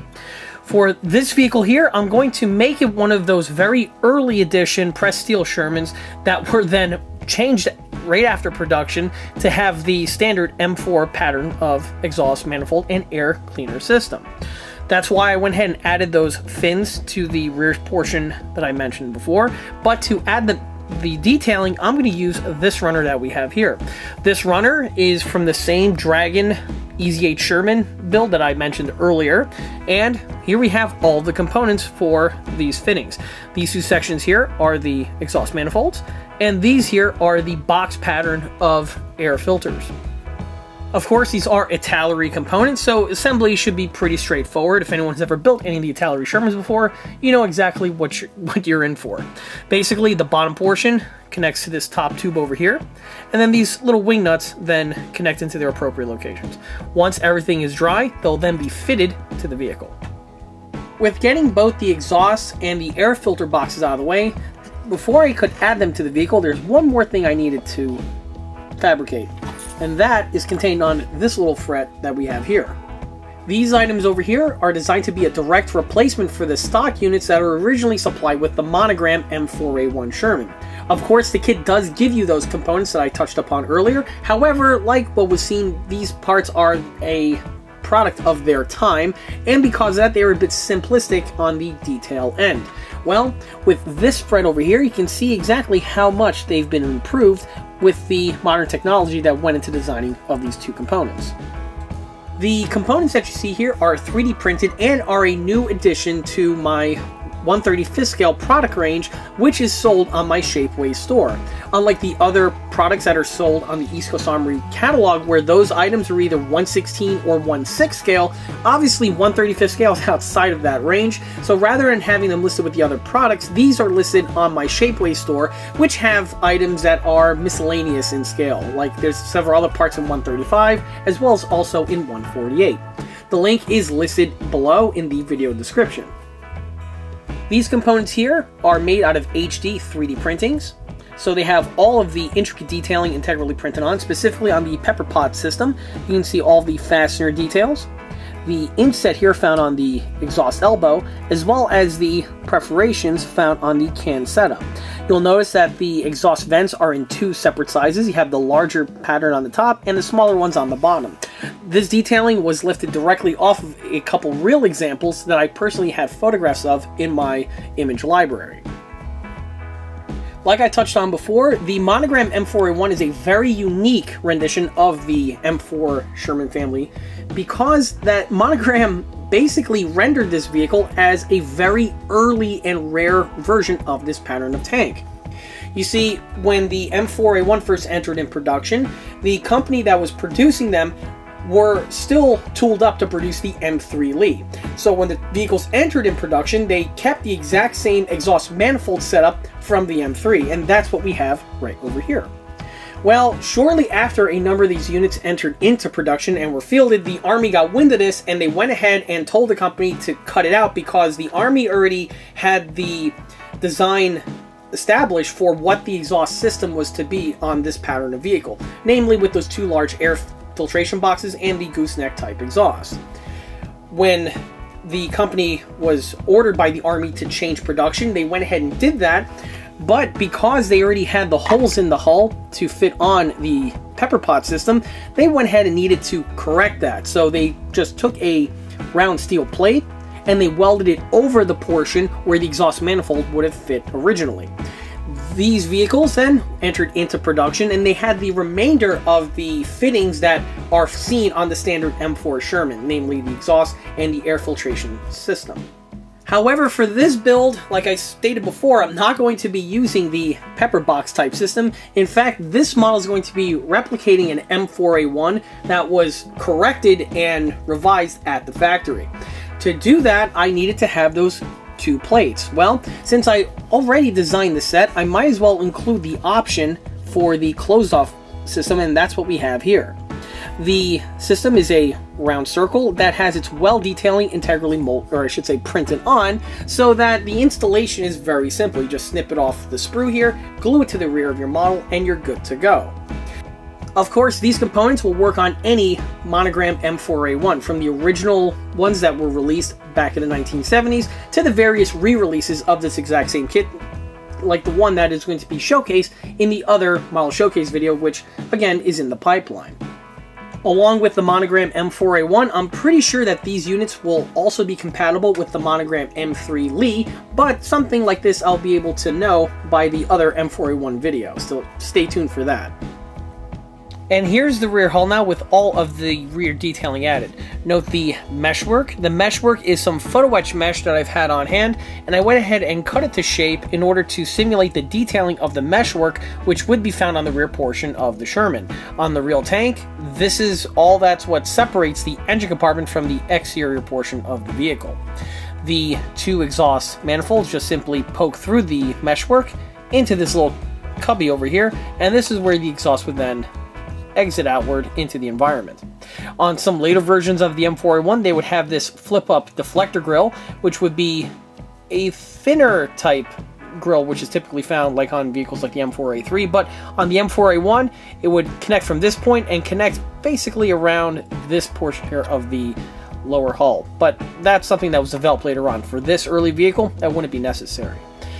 The air filter boxes have been added, filling in the remainder of the detailing, and you can see the plated up exhaust manifold sections that I was referencing before. The little fastener was added, completing the last of the detailing needed for this area here. You can already see exactly how much more improved this looks compared to the original configuration that this model was in at the start of the project. Along with the rear hull detailing, the remainder of the model's lower hull is completed, and at this point here it's actually ready to slide off into paint. However, of course, this will be done once the turret is completed, but before we can go ahead and focus on the turret, let's go ahead and go over some of the details that have been added to the hull at this point. Starting with the bow hatches, the pitted top portions that I touched upon earlier have been covered up with the new cast texturing. Of course, since the hatches would be cast on the road units, having them rough in this format here is perfectly okay. We also have the addition of two little metal handles. The original ones were integrally molded on, but they're little blades like what is typically seen on model tanks. So I went ahead and replaced the molded in ones with these wire ones, which are just fabricated from thin pieces of fluoro wire. Of course, a pin vise is used to drill two holes into the hatch in order to secure the wire in place. Along with the wire, you can see the addition of two 3D printed brush guards. These brush guards were purchased on shapeways.com a little while ago, and I've used them on a few other Sherman builds that have already been posted on this channel. They go on really well, and one thing that's nice about the set is they give you a ton of these little pieces. Here I have one of the runners with 2 of these pieces left, and I have about 3 more runners ready to go. What's interesting to point out is that although the tank is 1/32nd scale and the pieces being 1/35, they still mount onto the Monogram periscopes with no changes or mods being necessary. You just use them as is, and they work pretty well. The travel lock that I touched upon before was fished out of that big bucket of denatured alcohol and was simply mounted in place in its appropriate location.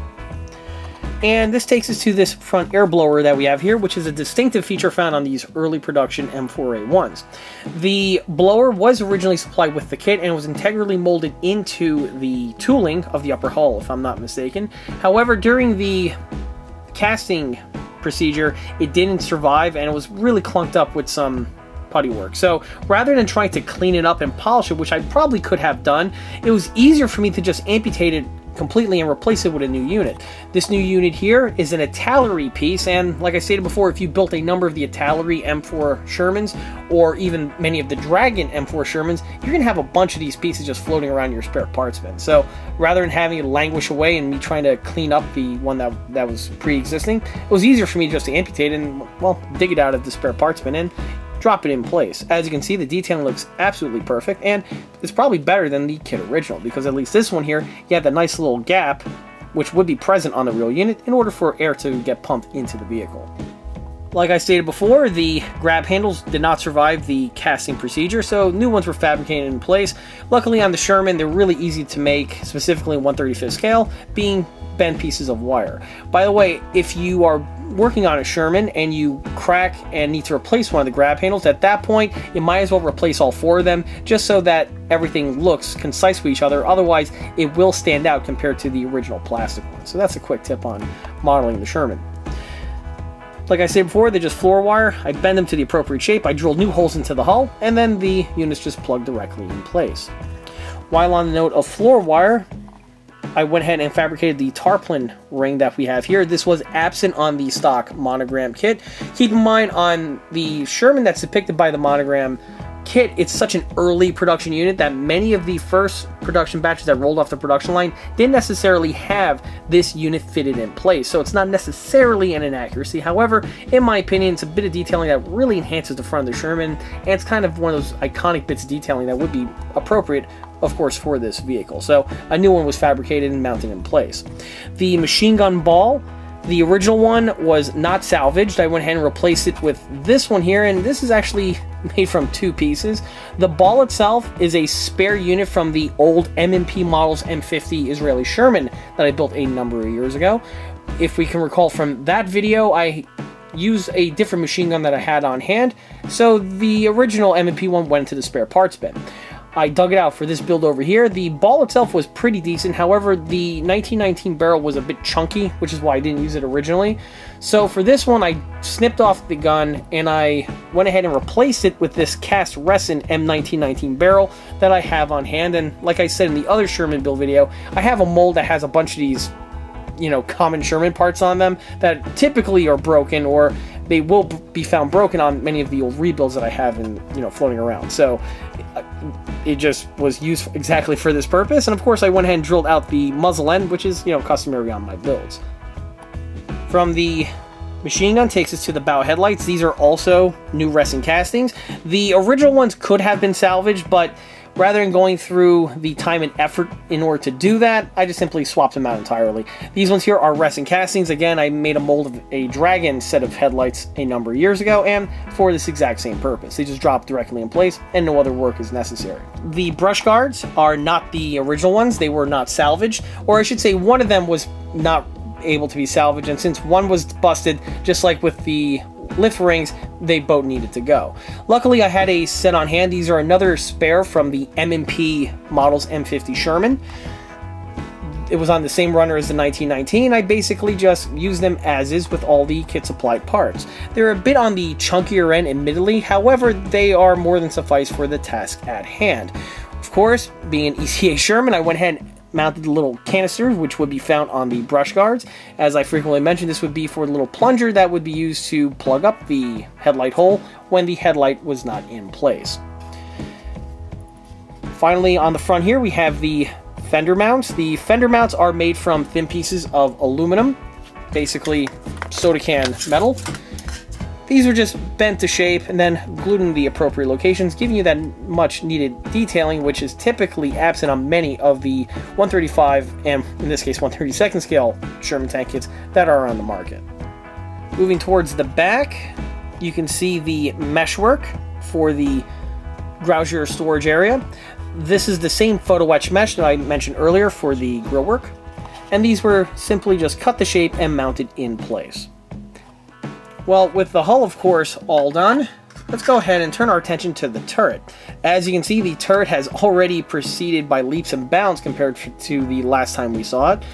The turret has been re-glued together, and the cast texturing has been applied. Since it's the exact same technique I touched upon earlier, there's no real sense to go ahead and add it to this already long video.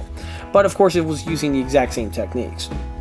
On the shell ejection port over here, this is a new piece. The original one must have been lost eons ago, so I tried to fabricate it out of a piece of styrene originally. However, rather than trying to do that again or track the one that I made down, I went ahead and replaced it with a dragon piece. This was spare that I had on some dragon runner, and I just dropped it directly onto the Monogram kit. The dragon piece was modified slightly because there is some slight interior detailing on the inside portion of the hatch. This was simply polished away by snipping it off and then cleaning it up with a needle file, and then allowing the piece to get glued directly to the tank's turret. The hinge mechanism here was just fabricated out of a piece of styrene square. I snipped it to length, rounded the corners off with a needle file, and then Bob's your uncle, I had the hinge ready to go. On one of the handles over here, we saw during the unbox, or I should say the stripping process, it popped off. In order to glue it back on, this was easily done. However, I went ahead and fabricated a small little plastic strip. Probably see it right over there, that white thing. This was used as a bridge to give a backing to the little handle over here to easily align it and prevent it from either falling in or possibly popping out during the glue setting process. This is something I may have to recycle again on the other fresh Monogram Sherman kit that I'm going to be building, but we'll touch upon that in that other video. On the lower portion here of the Screamin Mimi mounting setup, I plugged up that Caverner's hole that we had originally on this side. This one's going to receive the same treatment, but of course this will be done after the other strut is secured permanently in place. On the top cupola over here, the original handle was polished away, and of course a new one was fabricated out of a piece of metal. Probably the last thing to mention is the other periscope. The original periscope was of course integrally molded in and was fairly salvageable after the stippling or the casting process. However, I went ahead and replaced it for a reason. You see, on the Shermans with the Screamin Mimi, this periscope here wasn't used as a periscope any longer with this setup. In fact, this is where the firing cables from the Screamin Mimi would enter inside of the vehicle. Because of that, I'm going to have to have the periscope plate in the open position, and this is of course going to be done so I could funnel in the wires. Well, with the stock unit being molded shut like this one here, that's clearly not going to work. Luckily, in my spare parts bin, it's the same runner where the escape, or I should say the shell ejection port came from. You can see I have quite a few of these USAFV Dragon periscope sections that are present. What's nice about the Dragon set is that they are open. So I could go ahead and secure this to the top portion of the turret in its open slot, and then I could then add the wiring detailing and the cover plate detailing separately, which will bump the model's realism up tremendously compared to the stock original offering. While on the turret, this takes us to the mantlet as well as the 75mm gun. The mantlet obviously is going through its cast texturing process. The original 1919 was not salvageable, so I went ahead and removed it entirely, and I have a replacement barrel tip. Basically, it's like the rest one that I showed earlier, and that's going to be affixed to this unit after the mantlet's cleaned up and is mounted to the model. While on the topic of the mantlet, this brings us to the main gun. Like I mentioned before, the barrel section here had sections where the original seam work was still present and showing through. So these were plugged up with a little bit of bodywork and then sanded flush. Now that the unit is primed here in flat black, you can see that there are no traces of the original seam that are present on both the barrel as well as the rotor drum itself. On the barrel section, this one here required a little bit more work compared to some of my other builds. With the way the seams were, they were present here on the end section, so this required some careful sanding in order to remove, but not remove to the point where the sections can crack open, splitting down the center. And this required a little bit of super glue and a little bit of putty. The hole was also re-altered with the way this one, I guess I built it originally. There was some clunk in here and it was causing some problems, so I went ahead and refined it to the point that we see here. And also with the way I sanded it originally, the barrel was actually oblong. It was really ovular in shape right here at the end. So with the sanding, I was carefully able to polish it away into a more symmetrical circle that you can see here, and I think it came out pretty well. Another tip I want to point out, it's not just true for this model, but any tank model kit out there, specifically the ones with the two-part barrel assembly, is that when you're going through the bodywork and you think you're completed, and you've done some preliminary checks on it, you looked at it in the light, see if you could see any seams popping through, I strongly recommend taking the unit and spray painting it with a flat base color, basically like this flat black that I have here. Of course, I use the flat black as a primer, so this is the first thing that gets added to the remainder of the vehicle prior to the addition of the base coat. Why this is important, not necessarily just for the primer reasons that I touch upon in my other videos and in this one here, but also for the barrel, is that when it's fully painted, you can see exactly what it looks like with a coat of paint on it. By doing it at this point here, you remove any guesswork in knowing if or whether or not your barrel is completed, or you may have a section or two that might need a little bit more refinement. If you go ahead and just assume that you pulled it off, mount it to the model, and get the thing into paint, you run the risk of having a really bad surprise where after the coat of paints and weathering are on it, you're going to have a nice little seam there poking through saying hello. So this is one thing that you want to avoid when working on a model with a two-part barrel assembly. And it's at this point where I could mount or I should say remount the gun in place. With the way the Monogram kit is designed, the trunnion sections are a spring plastic type system, so basically you just pull the gun through, and then when it finds its little sweet spot, it's going to snap and plug directly in place. And there we have it. At this point here, I could go ahead and slide on the mantlet.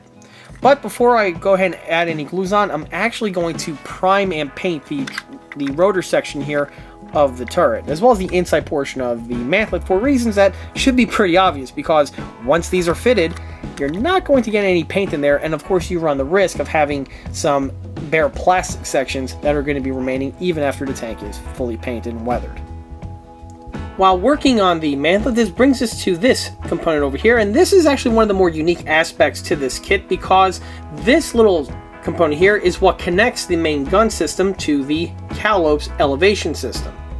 With the way the unit was originally designed, this component here is actually supposed to be a ring, although on the old Monogram kit's molded solid, which I'll touch upon in a moment. But with the way this system worked was, this would slide over the 75mm gun, you would then weld it in place, and then the Calliope system would hook up to it. With this setup, you can elevate or depress the gun, and the system will work in unison. And this is how you would actually elevate and raise the Calliope system in order to get the right angle to fire the rockets. The system did work, and it did work as advertised. However, it did have one glaring side effect to it, and honestly it's one that I'm surprised escaped the Ordnance Corps. And that's, if you mount this in place, you then lose access to the 75mm gun. Because of the way this was intended to be mounted, when the 75mm gun would be connected to this unit, the barrel is what is connected to the elevation rod. Well, if you shoot the 75mm gun, of course the gun's going to recoil, and when it does, this unit here is along for the ride. Because this and the rocket setup is hooked up in unison, this is going to add a lot of stress and shock to the rocket system. So much so that with the unit installed appropriately, you basically forfeit the use of the main 75. How exactly did an oversight like this make it through research and development? Welcome to the US Ordnance Corps. Fortunately, outside of Ordnance Corps, there are individuals that have a functioning brainstem, and they were able to see this deficiency, but come up with a very clever and really easy way to correct this. And that involves the design of the Sherman's mantlet. The Sherman, of course, has these two armored collars that emerge from the mantlet, and these armored collars here do not make any contact with the 75mm gun. And to make matters even better, the ring fits directly into this little gap over here perfectly without still making contact with the 75. So all they would do is when they would convert the Shermans to have the Calliope system, they would just simply take this ring and weld it in this location over here. By doing this, you get your cake and you can eat it too. You have full range to elevate and depress the Calliope system, but you still have the ability to use your 75mm gun. Now, there are several examples of the Calliope system rendered in 1/35 scale from a few different companies. Most of them seem to have the ring mounted in the correct way, or I should say the Ordnance Department mandated way, where you have the ring slipped over the 75mm gun, which, by the way, is perfectly okay. There were lots of examples of these vehicles in that configuration. However, Monogram went ahead and rendered it with the other way that I just mentioned. On the Monogram one, not only did they have the ring mounted on top of the collar, but they also went ahead and rendered it on a piece of steel square plate over here, which was another trick that was done. Basically, they would take a slab of plate steel, probably boilerplate or something along those lines, weld it on top of the two collars, acting as a bridge, and then the ring would be welded directly on top of that. That's the version that Monogram decided to render out, and it's not really all that common on the other Screamin Mimi, or I should say T34 Calliope kits that are on the market. Of course, if you have one of those, you can easily do the exact same conversion yourself. All you gotta do is just mount the piece up here and possibly shorten the yoke stem found on the Calliope system.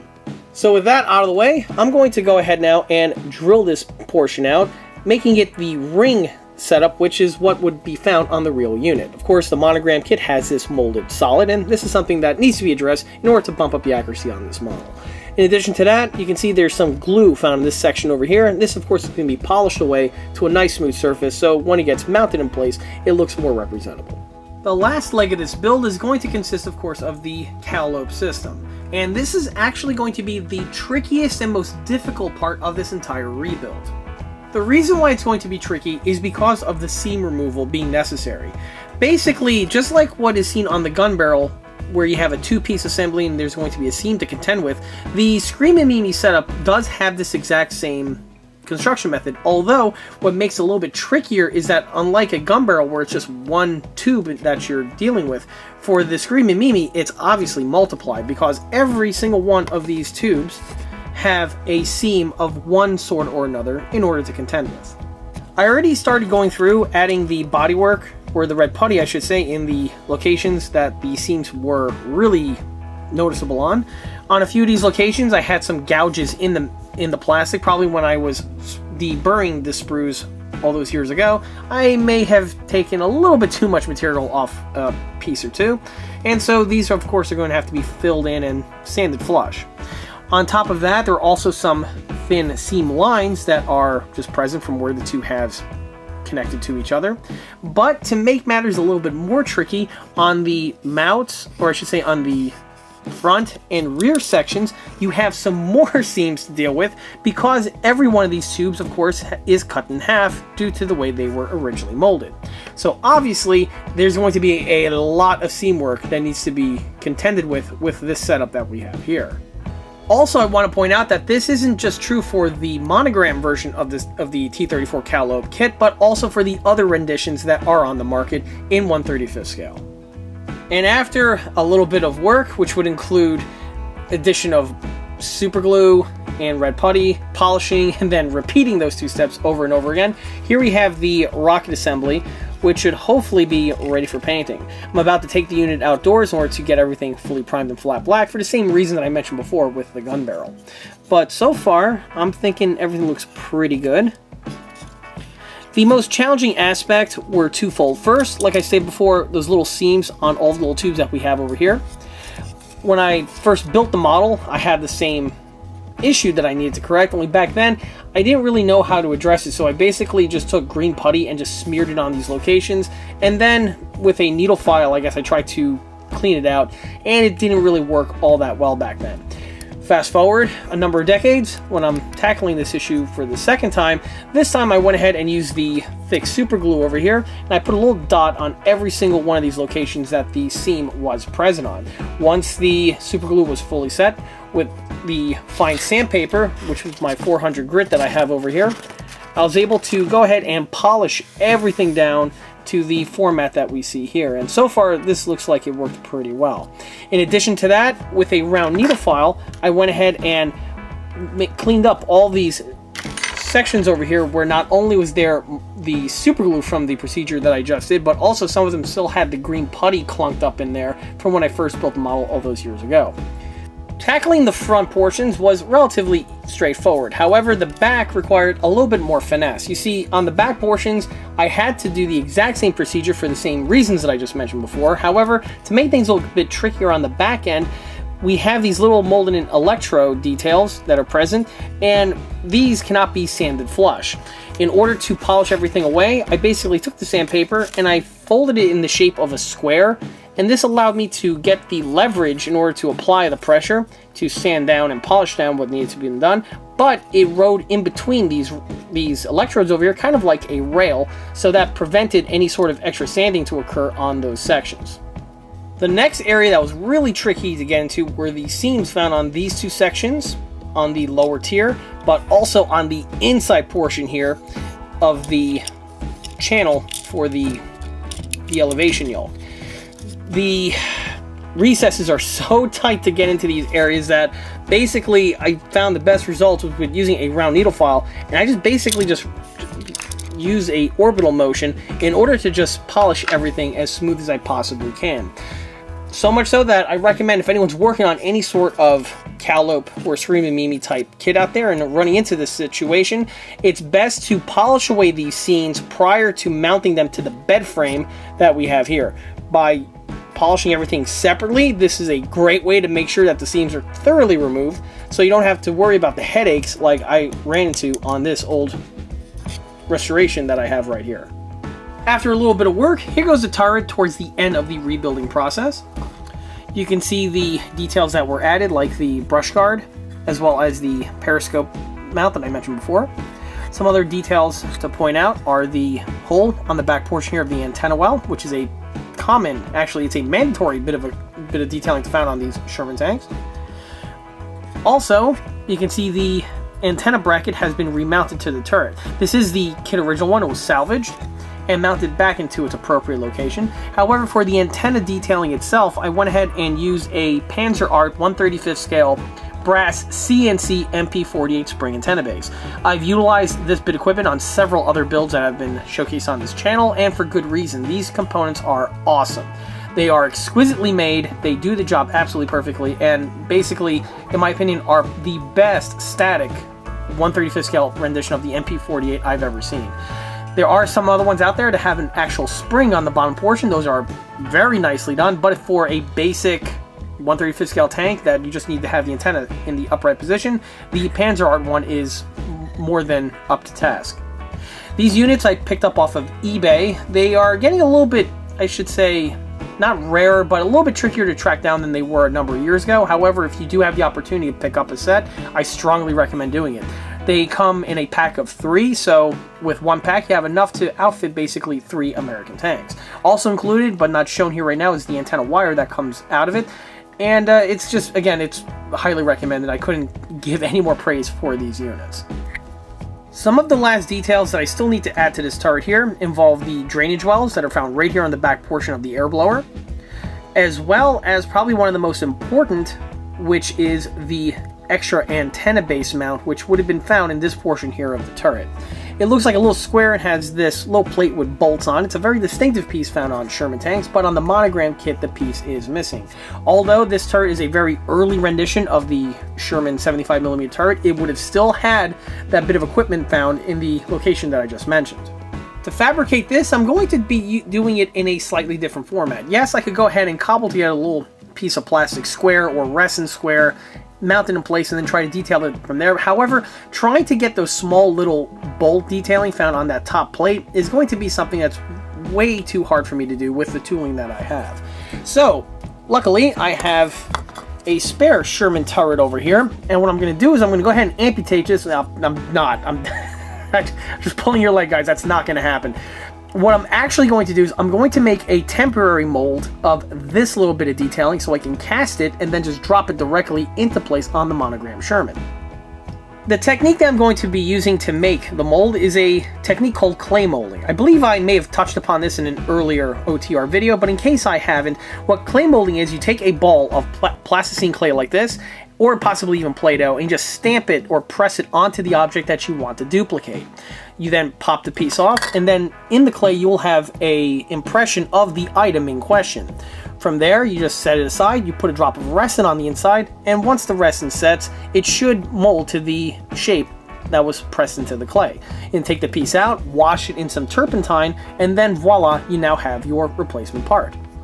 Clay molding is the simplest of all of the casting techniques and molding techniques that are out there. However, it does have some problems. First, it is a one-shot deal, i.e., you know, you can't reproduce it. It's the type of thing you pull it off once and then the mold gets destroyed. Another thing is it's really susceptible to deformation. You know, when you're pressing it onto the piece, if you're wiggling it around, the piece is going to widen out and it's going to be larger. When you're peeling it off, it can also cause some problems. Some clay could stick to the item. So it's a very haphazard type format. However, the plus side is if you screw it up, you literally lost nothing other than a little drop of resin. You can just basically, you know, rinse, wash, and repeat until you have the component or a casting of the component that meets your satisfaction. So I'm going to go ahead and stamp one of these pieces right here on camera. By the way, this turret here is from a Tamiya 1/35 scale Sherman. I bought a parts lot of a bunch of Sherman tank parts that I'm probably going to end up building as a bunch of Franken Sherman. So that's actually something really cool that I might have planned out, you know, in the coming months. But more information on that, of course, is to follow. Anyway, so let me take the ball of clay, make sure it's kneaded so that you don't have any air pockets or wrinkles or anything like that. And once it's at this point here, I basically just press it onto the surface.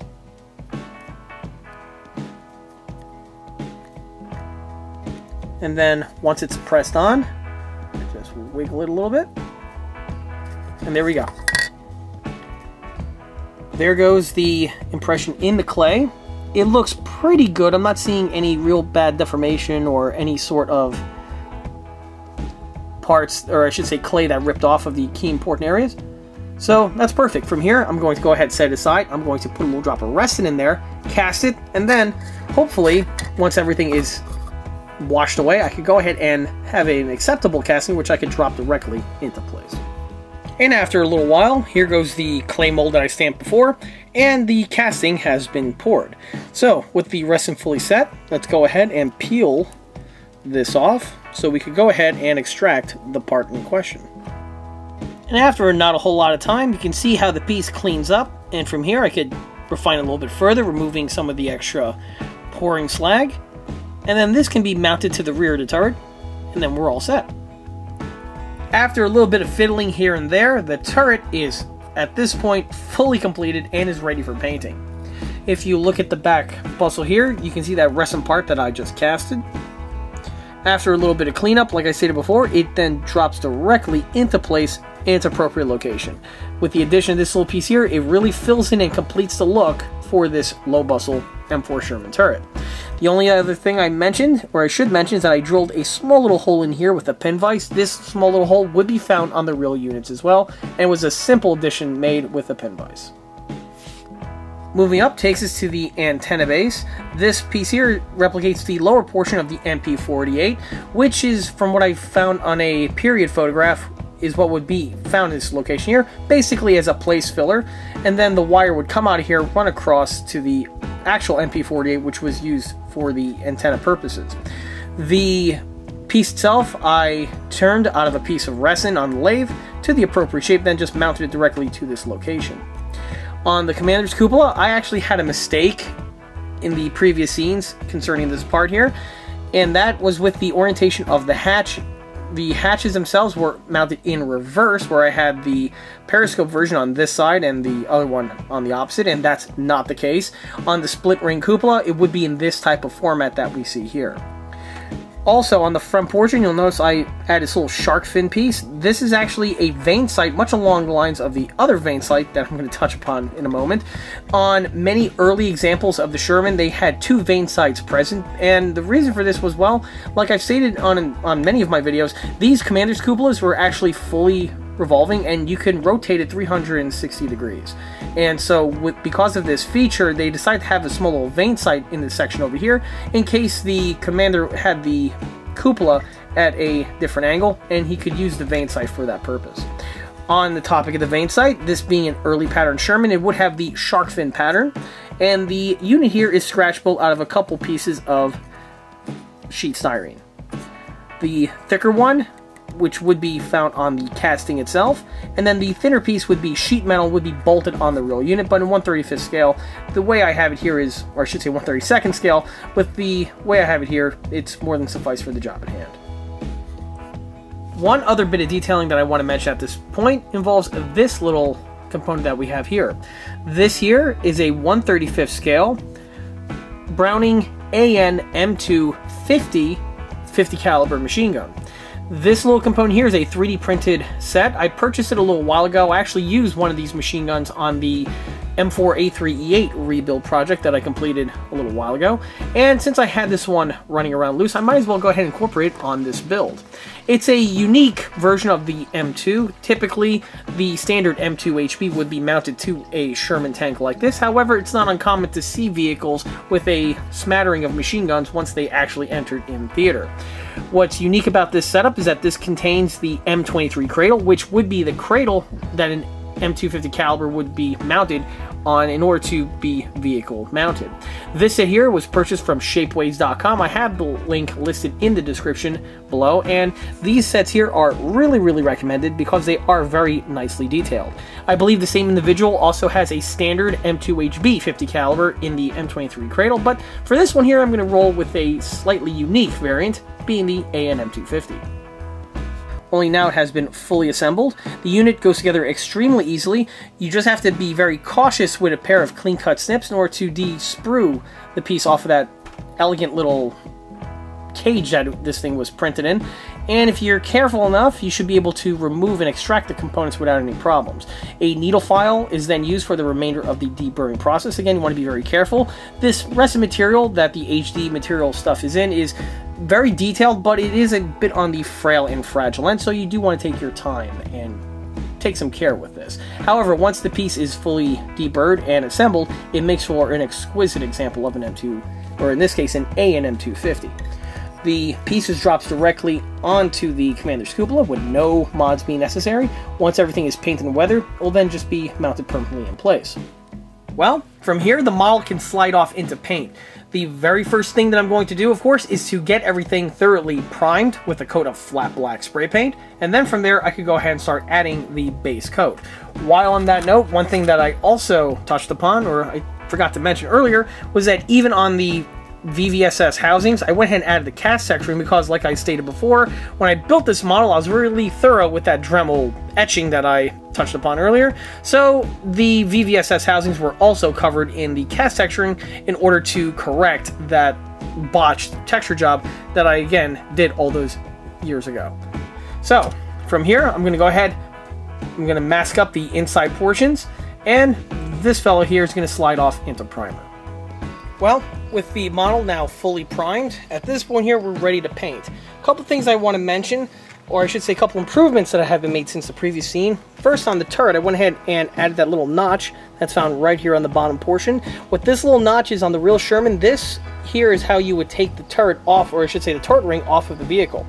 With the way the Sherman turret is designed, there is a ring of slot screw fasteners that secure the turret ring to the hull, and in order to take the turret off, you have to index the turret to every one of these little screws, and then remove them. Once all the screws are out, the whole turret can be removed. The notch itself was absent on the original Monogram tooling, but was a simple addition to add with a Dremel and a router bit. On the hull, I went ahead and removed the travel lock that was seen in the previous scene. After doing a little bit more Googling and seeing some more images of DV M4A1s, it seems that I had an error before by having the travel lock mounted in place. Basically, all of the M4A1s that I've seen with this type of early pattern, travel lock was something that came later on. So for this one here, I just simply popped it off, and the model can progress into paint in this skies that we have right here. Also, you'll notice that on the machine gun, I wiped the paint off of it. After a few coats of the primer, the paint was pretty thick on the 1919, and many of the small little vent holes were plugged up, so I went ahead and removed it so that once the rest of the paint goes on, the layers are going to be pretty thin so that I could easily paint over the 1919 when the time comes, and you'll be able to see the cooling holes that are clear and present as opposed to being caked over in extra layers of paint. On the prime work itself, like I stated in many of my videos, I like to use just standard cheap rattle can flat black spray paint. This does a great job of giving you a good base for the other paints to adhere to. And of course, just like I always do, I mask up the turret locations on both the hull as well as on the turret. And this is done just to prevent any paint from building up on the bearing surface over here, which can, over time, add difficulty when it comes down to mounting on the turret. With these areas cleaned off, the turret will be able to be mounted in an easier manner and can also rotate without having it stick onto the painted surfaces. For the paint itself, I'm using my early shade of olive drab. I'm going to be touching upon the paintwork towards the end of this video because I do have something special planned for this one, but for the actual base coat itself, this is my standard early OD. This is the same color that I've utilized on a number of the builds that are found on this channel, more specifically my 1/6 scale M3 Lee, as well as my 1/6 scale radio controlled M4A1 Sherman. The paint is my own custom mix, as you can see from this gallon of exterior latex that I have here, and this is the paint that basically I've been using this entire time on these early pattern of American vehicles. The paint here has been added to this cup, and of course I thinned it out with some tap water to a good consistency, which should be good enough for the airbrush that I'm going to be using. The airbrush is my standard double action Poshy airbrush. I've touched upon it in a number of my videos. And for the compressor, of course, I have my industrial stand-up unit, and this is the air compressor that I recommend if you do a lot of work like I do here. However, like I often mention, if you do not have the space or the budget for such a large air compressor, I would recommend getting a good stand-up unit, or I should say a smaller unit, no less than 5 gallons. 5-gallon air compressor is perfect for airbrushing, as well as also can be used for other tasks around the house, such as filling up bicycle or car tires, or even if you have a pool, you could fill up some inflatable toys with it. Like I always say, you want to avoid those airbrush specific air compressors. In my opinion, they just don't output the PSI required in order to give you some good power, which will aid with the paintwork once you begin with it. Not to mention they're also more expensive compared to the standard home improvement type option, but that's a topic for another day. On the actual paintwork, the way I'm going to start is I'm actually going to paint the bogie inside sections as well as some areas on the lower hull first. This would also include the row wheels and the inside portions here of the bogie housings. This is one thing that's specific for smaller scale Shermans. I always utilize this technique because this is a shear bed way, again, to ensure that all of the areas are covered in paint. If you just build your model without any paintwork on any of these pieces, you are, not if, you are going to have areas of the suspension that are not covered with paint, and this is just how it goes. So again, I've seen a lot of builds out there where people, they just build a model in that format, and to me, it just I just don't see what they get out of it, because you are going to miss little nooks and crannies on things like the road wheels, specifically these open spoke pattern ones, as well as of course the inner spring sections. You're going to miss them if you build it prior to the paintwork. So on my builds, what I do is, again, everything is in primer. I'm going to go ahead and paint these areas, let them dry. Once they're fully set, I can then mount on the row wheels and the bogie housings. From that point there, I could then continue with the remainder of the paintwork.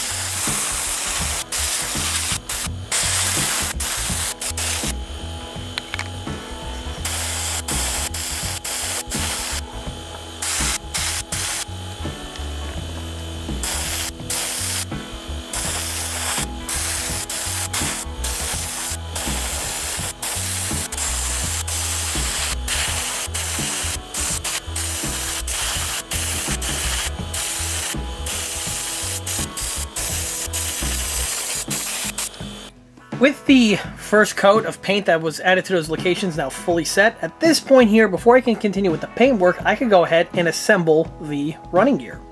So here we have the road wheels, painted of course thoroughly on both sides, same with the return rollers, and you can see the row of the bogie housings now ready to go. For prep work, the only thing I'm going to do is just remove some paint which are located on some of the housings where the glue needs to be added.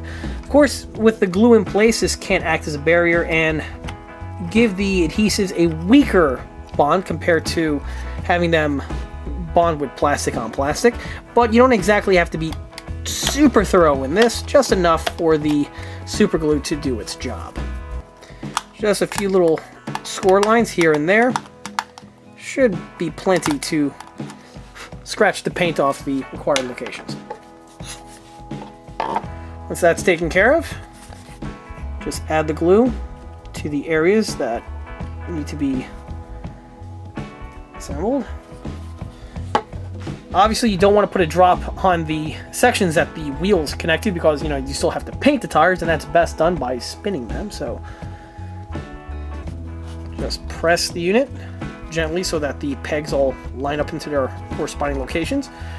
Make sure that the wheels can still spin, of course. It's not too hard to do. And that's basically it.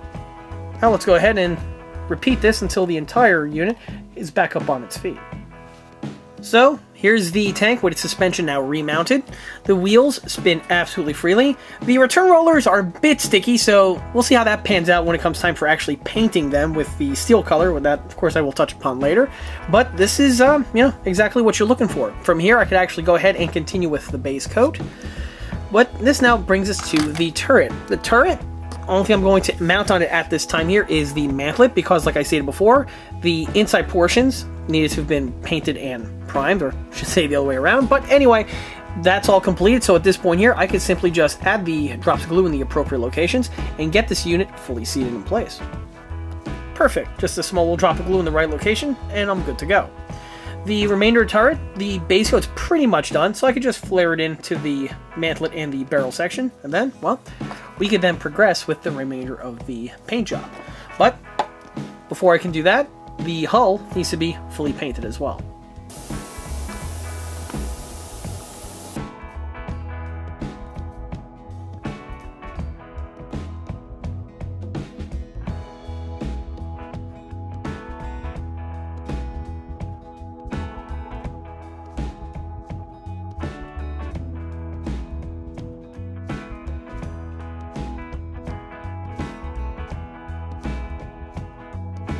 So here's the model now with its base coat added. The way you see it is with one coat applied, and I want to touch upon something here. You can see how some of the black is popping through the paint. This is indicative of a single coat.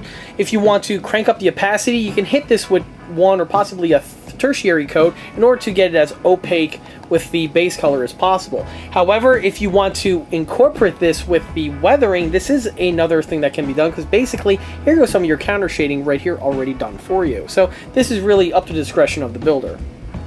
Of course, if you do not have the coat of primer on, it would be more difficult to get the model painted, and after your first coat, instead of seeing black popping through, you're going to have bits of plastic showing. So again, it's something that's really less than ideal. So from here, I could either add a second coat, but you know what? I think on this one I'm going to keep it, because again, like I stated, it's going to actually contribute to the weathering when the vehicle enters into that phase. The turret is fully painted as well. I am going to be painting the arms as well as the remainder of the rocket bed a different color, and I'll be touching upon that in a moment. But from now, I'm actually going to go and apply a camouflage pattern to this vehicle here. For the model's camouflage pattern, I'm going to go with the tried and true late ETO camouflage scheme, which is bands of flat black paint airbrushed over the base coat of olive drab. Generally, the olive drab that I use is the later war shade, as what would typically be seen on vehicles of that period, but again, I have something up my sleeve in terms of the paint job that I have in mind for this one, and again, I'll be touching upon that towards the end of the video. But regardless, for the camouflage, I'm going to be using Tamiya Flat Black XF1, and it's just going to be applied via the airbrush.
And that's basically it. As you can see, these late war ETO schemes go on in practically no time at all, and there's no pre-planned work that goes into it. It's all organic. And as you can see from this real photograph I'm putting in, this is how they would have done it in field. This M4A1 Stewart here is getting the exact same camouflage applied, and if you notice the look on the individuals' faces, yeah, there's not a whole lot of care or pre-planning that's going into this guy's head. It's just, let me go ahead and paint this damn thing because I have about 6 others behind me that need the same procedure. On a similar note, when it comes to applying camouflage patterns, a lot of people out there like to pre-draw them with a pencil. This is something that I don't recommend. To me, that seems more of a rookie or a novice thing to do. In my opinion, the best camouflage patterns are done organically, you know, and if you try to pre-plan it, it's just not for me. It's not something that I like to do.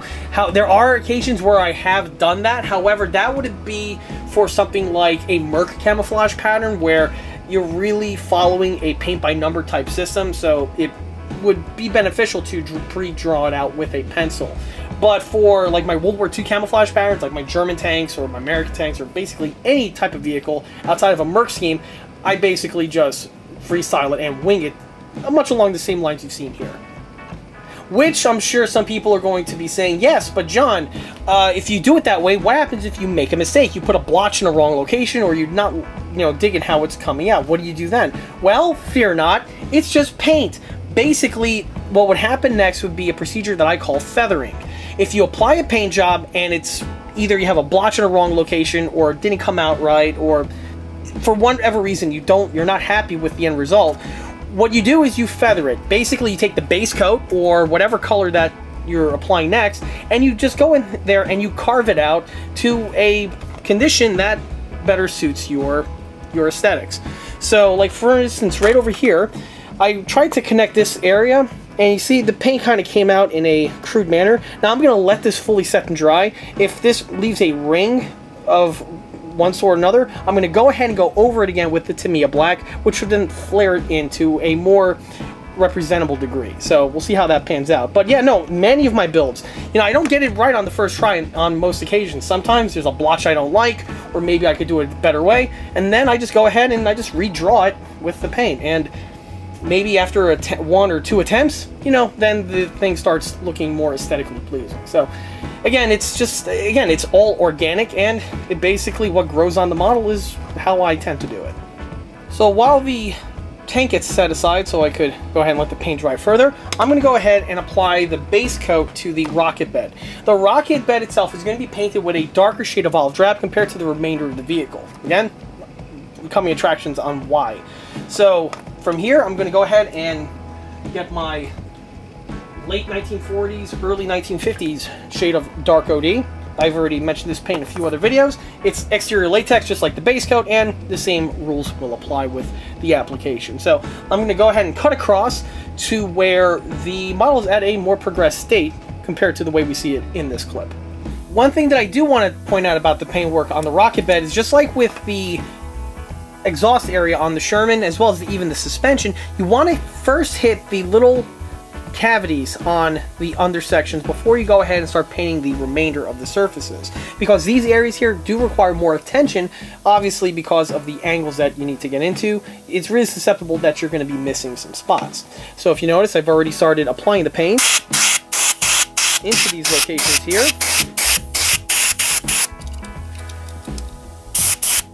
You don't want to overdo it, so you want to apply some thin layers. Then, after the paint is on that area there, you want to move on to other sections that are also equally as hard to hit.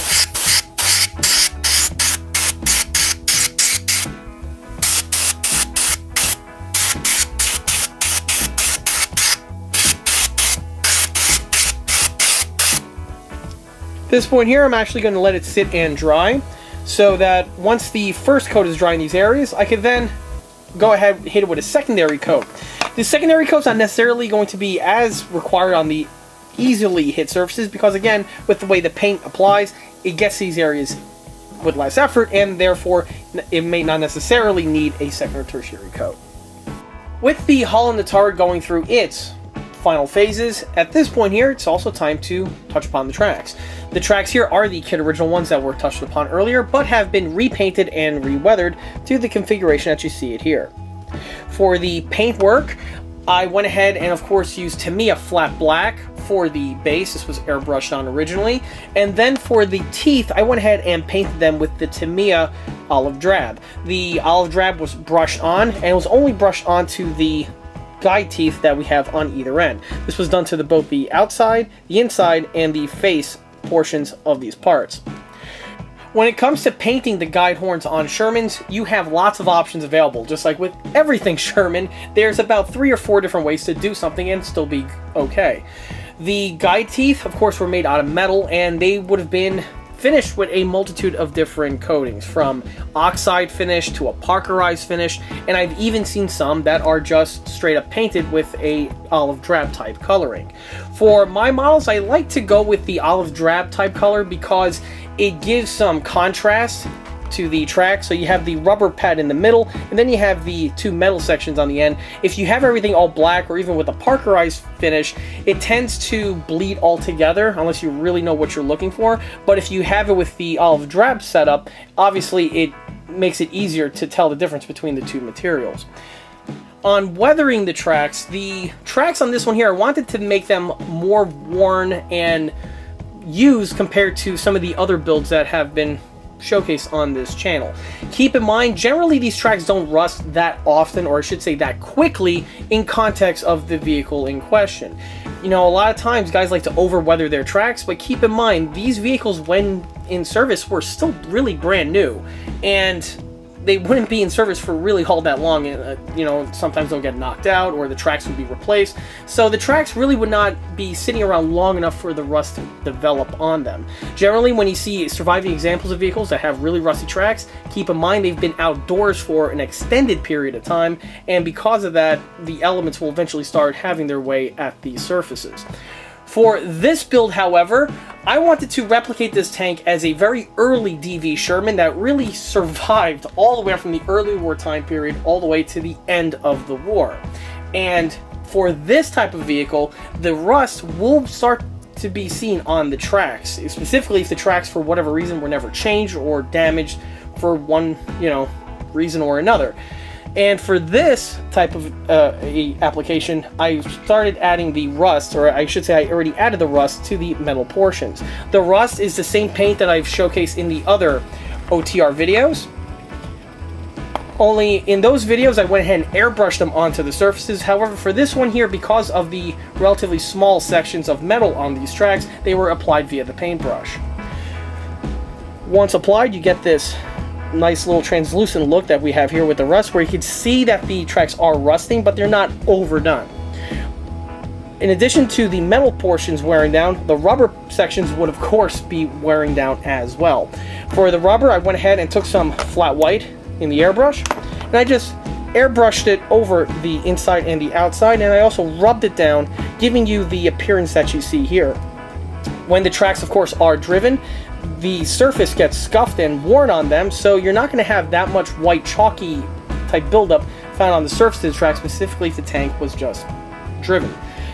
But the tracks, the rubber would still have this type of an appearance that we see here. And here's the model now fully completed. Let's go ahead and take a quick walk around this model.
Starting with the model's running gear, now that the model's fully completed, you really get a better sense on how everything looks like in its completed state.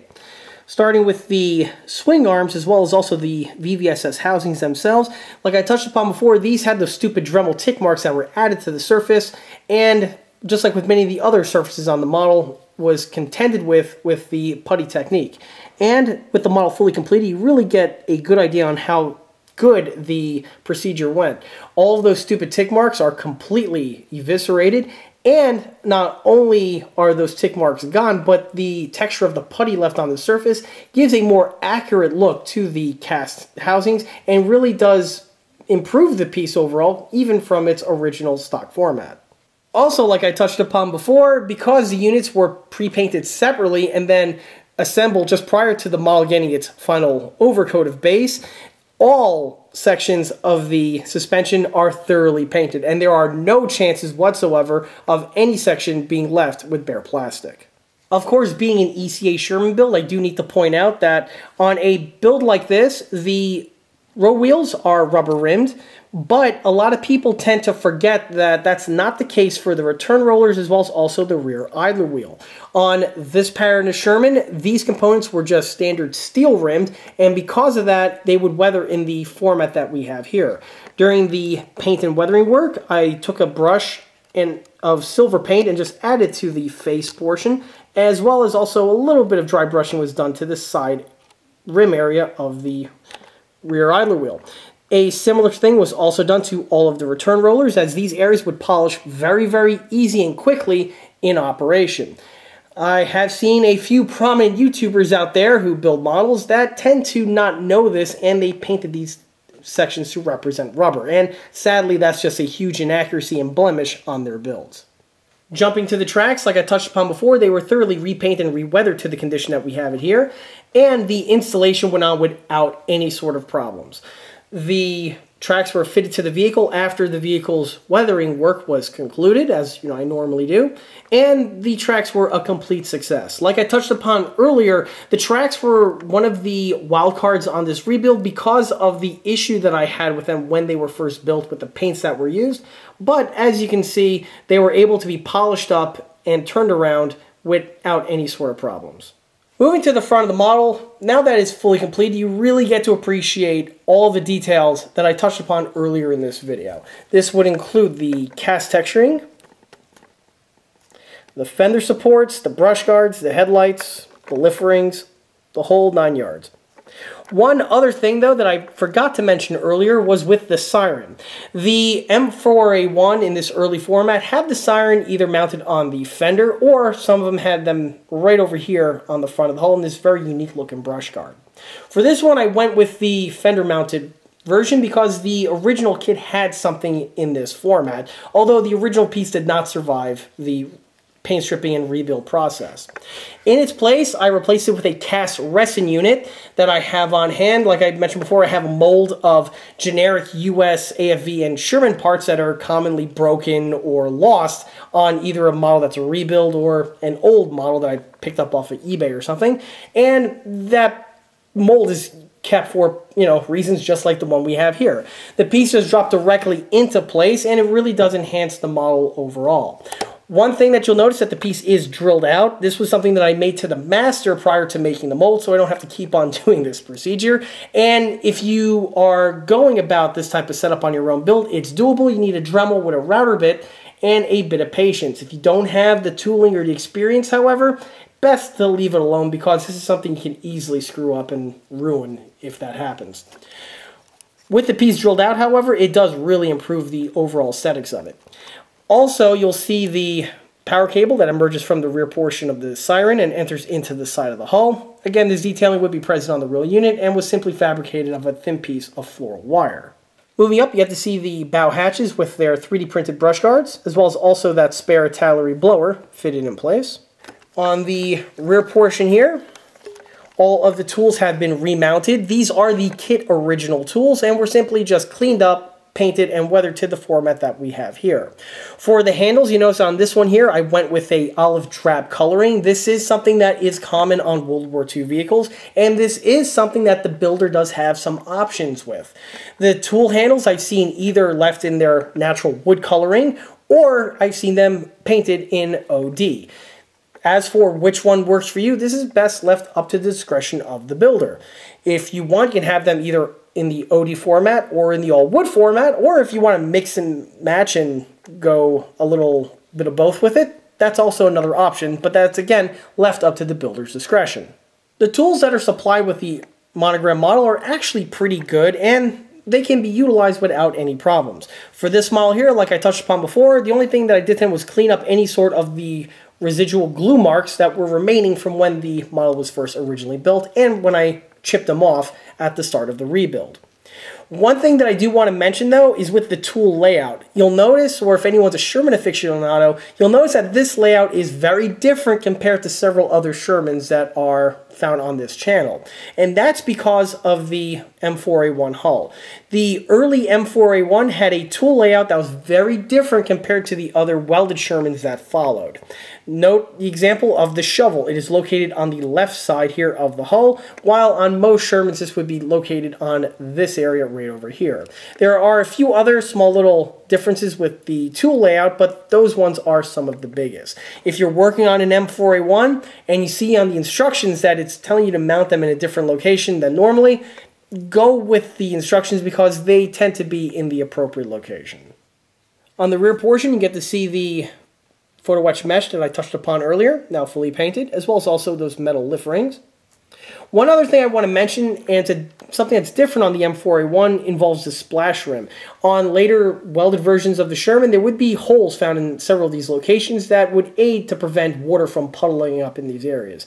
On the M4A1, however, that's not the case. The splash rim was just this integral bit of metal that was part of the hull casting, and so there are no drilled out sections that are present on this pattern of Sherman. Instead, the liquid that would just pool up in this area over here would naturally just run off into this type of motion. On the model, you'll notice that I added some fuel spillage in these areas, as I typically do on my models. Same, of course, was done to the two filler caps on the opposite side. Moving to the lower rear portion of the hull takes us to the one section that received probably the most amount of revision work on this entire build. And that was again due to correct many of the shortcomings found on the original Monogram model. The extended sponsons are visible, as are the dividing walls that I touched upon before. Here you can also clearly see the air filtration boxes, as well as those welded over cover caps that I mentioned before that were supplied with the 3D printed set. And with the model tilted sideways, hopefully the exhaust manifold and the mesh work that I mentioned before come out in better light. Note, this model here does not have a tow hitch found on it or a tow hitch mount, as those type of fittings would be found on later incarnations of the Sherman. Moving back up takes us to the taillights, and the taillights are the kit original units and were simply just polished up into the condition that we have here. Of course, the appropriate colors were utilized to paint the lenses. The one on the left-hand side, the top portion is painted in red, and the bottom portion is painted in silver. And on the one on the opposite side, the top portion of the cat's eye is blacked out, while the lower portion is painted with the same silver that I used on the opposite side. Again, this is a typical common procedure that I mentioned on these American World War II and post-World War II tanks. Moving up takes to the turret, where again you really get to see all of that hard work finally paying off. Starting with the MP48 spring antenna base, this is the same metal one that was touched upon before, but here you get to see what it looks like now fully painted. Also, one thing that I frequently mention in these videos is that most people out there don't know how to paint their MP48s. It's just mind-blowing to me how many builds out there that are otherwise really nicely done and they screw that up. Again, the MP48 would be olive drab, but this middle section here with the ribs would be made out of a red amber looking porcelain. On 1/35th scale and really any scale model, the best way to represent that is with a little swipe of Tamiya Hull Red with a little swipe of gloss afterwards to give it that nice little sheen. That's all that's required in order to make your MP48 shine. And again, it's a super simple thing to do, and most people tend to overlook that. On the MP48 itself, you'll notice the power cord that comes out of this section over here, runs along the exterior portion of the turret, and enters into the antenna base well right over here on the rear. There goes that other portion of the mount that I was talking about earlier, and has been painted with the same OD that is found on the standard MP48, just to give a little bit of extra color pop to the model. On the back, you can see that clay molded section in better light. And again, that little bit of detailing really enhances and completes the look of the old school Monogram Sherman. On the front of the mantlet, you can see the replacement M1919 stub that I was touching upon before. Also, one other thing I negated to mention was that the mantlet does have several fastener holes that are found on this area in order to secure it to the rotor drum, and these bits of detailing were caked over or were just not present on the original Monogram model. So here you get to see what they look like now added. This was done via the pin vise with a small Dremel bit. There are the two, which would be slot screws, found on these two sections here of the mantlet. And then there's 4 more found on the top and bottom here of the armor collar. Although it's probably a little tricky to get on camera, but rest assured they are there. As for the barrel, as we saw before, the seam and the bodywork was completed. And because of that, the barrel is nice and smooth with no blemishes whatsoever that are visible. Also visible on the mantlet is the Calliope mounting barrel ring, and this one here obviously was hollowed out as I touched upon before. One thing that I do want to mention is that this procedure is a bit risky because of the thin walls that are present once the unit is thoroughly hollowed out. This is something that can easily break, so you do want to exhibit a bit of care if undertaking this procedure. Once it is appropriately done though, the piece mounts directly in place as it should, and the part is still fully functional. While on that note, you can see that I went ahead and took care of that drooping problem that we saw in the beginning of the video. The barrel can hold up the weight of the Calliope system, which does have quite a bit of weight imposing on the trunnion section of the build. In order to do this, the only thing that was done was a drop of white glue was added to each of the sections on the inside where the barrel plugs into the turret. Once the white glue sets, it adds a bit of tension and prevents the barrel from drooping. However, this is not a permanent type solution, and if you play with the elevation often, the white glue will eventually wear out. Plus side is, if it does wear out, it's simple to repair. You just take some white glue on a toothpick and reapply it to those locations, and the piece will be good to go for many more elevations. Moving to the turret roof, which by the way I gotta say must have been really hard and a pain to try to enter and exit the vehicle in this type of configuration, specifically since this is a single hatch variant of the Sherman. But here you get to see all of the details that are found on the external portion, such as the vane sight, the secondary vane sight, the brush guard, as well as also the Browning A&M 250 that I touched upon before. The A&M 2 was painted in my usual format and was also weathered with my typical dry brushing techniques. Of course, the grips are painted to represent red Bakelite, which would be commonly seen on these weapon grips of this period. The M23 cradle is painted with a different shade of olive drab compared to the remainder of the vehicle, again giving it just a little bit more extra pop.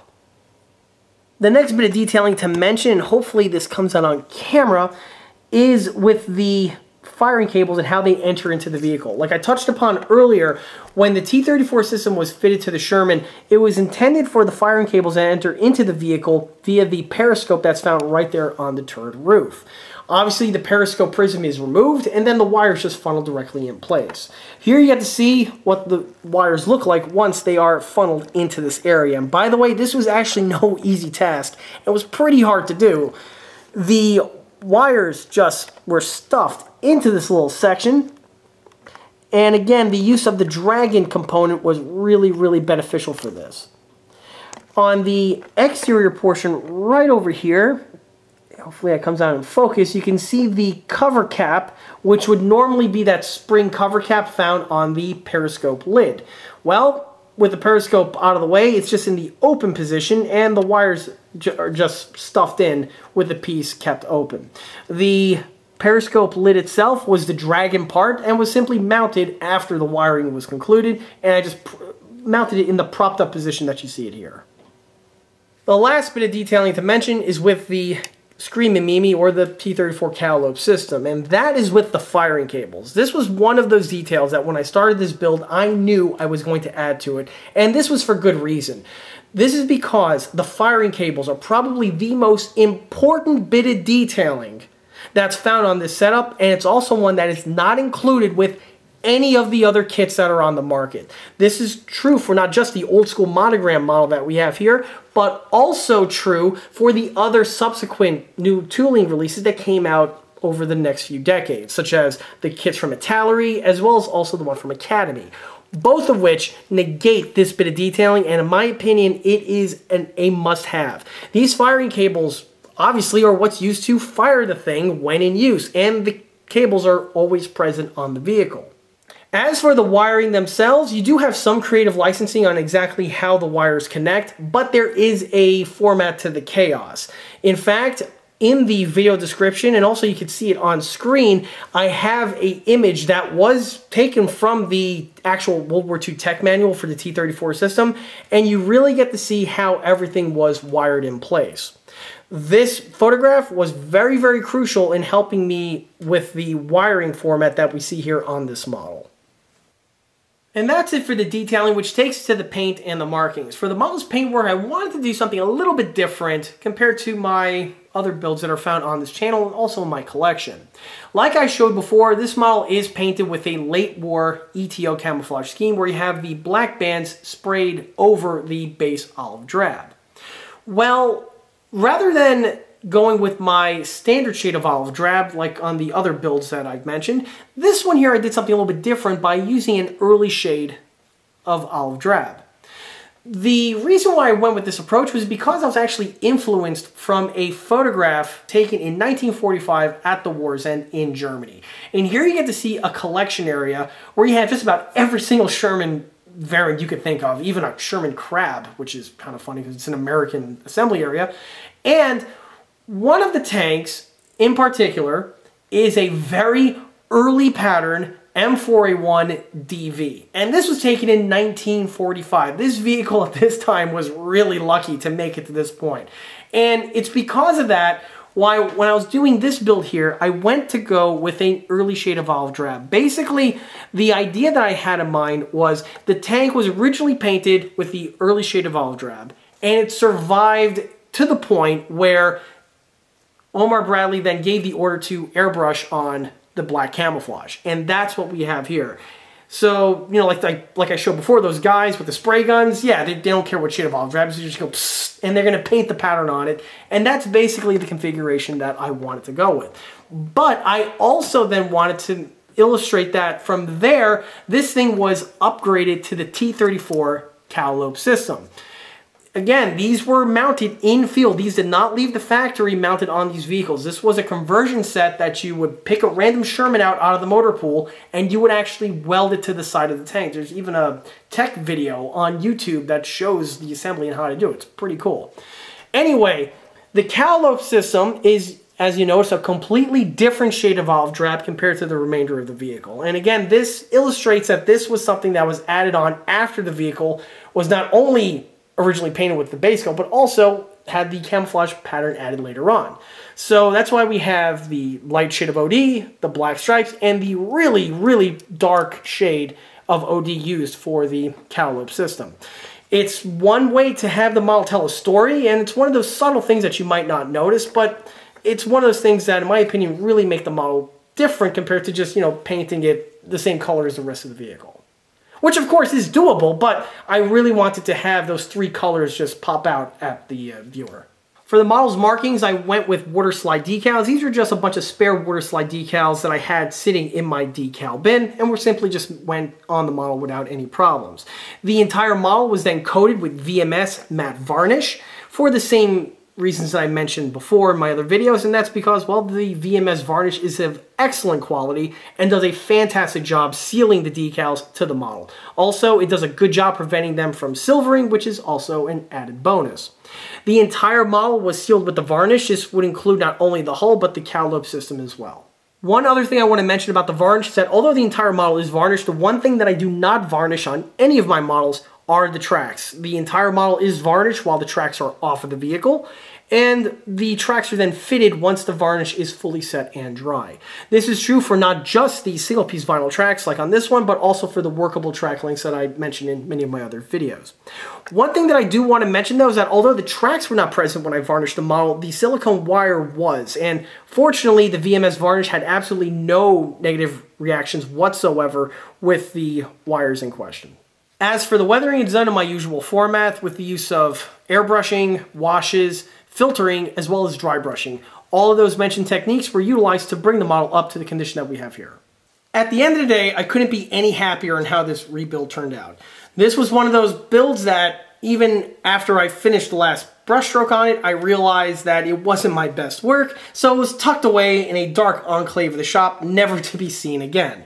But in a way that was a good thing because it preserved it in order for me to get back to it all these years later in order to bring it up to the condition that we have here in this video.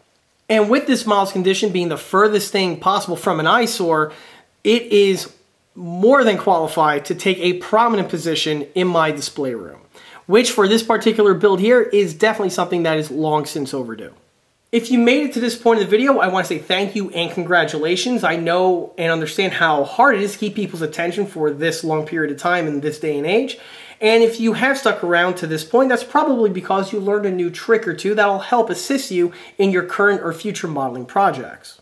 Hopefully, if anyone's watching this video, you may get motivated or inspired to take a second look at your collection, where perhaps you may have a model sitting on the shelf that either didn't turn out all that well the first time around, or possibly it just fell into a bad state of disrepair over the years for one reason or another. If you have a build that's in either of those type of situations, fear not, as generally they can be polished up and cleaned up into something that is much more representable compared to their current state. These plastic models are far more resilient than a lot of people give them credit for, and with a little bit of elbow grease, they can be polished up into a nice gem of your collection. And with that, that wraps up this episode of Old Tank Repair. If you like this video, be sure to subscribe to this channel, where it's a great way to keep up to date on new posted content, being other old tank repair videos like this one over here, or the other normally posted content, which would include small scale model showcase videos and large scale project update videos when they get posted. Another way to keep in the loop of new posted content is by liking us on Facebook. There, I have more photographs of this particular build, as well as the other smaller and larger scale builds that have been showcased on this channel in the past. Furthermore, don't forget to swing by eastcoastarmory.com for more 1/6 and 1/16 scale builds and detail components. Thanks again, and I'll be seeing you all again on the next one. Take care.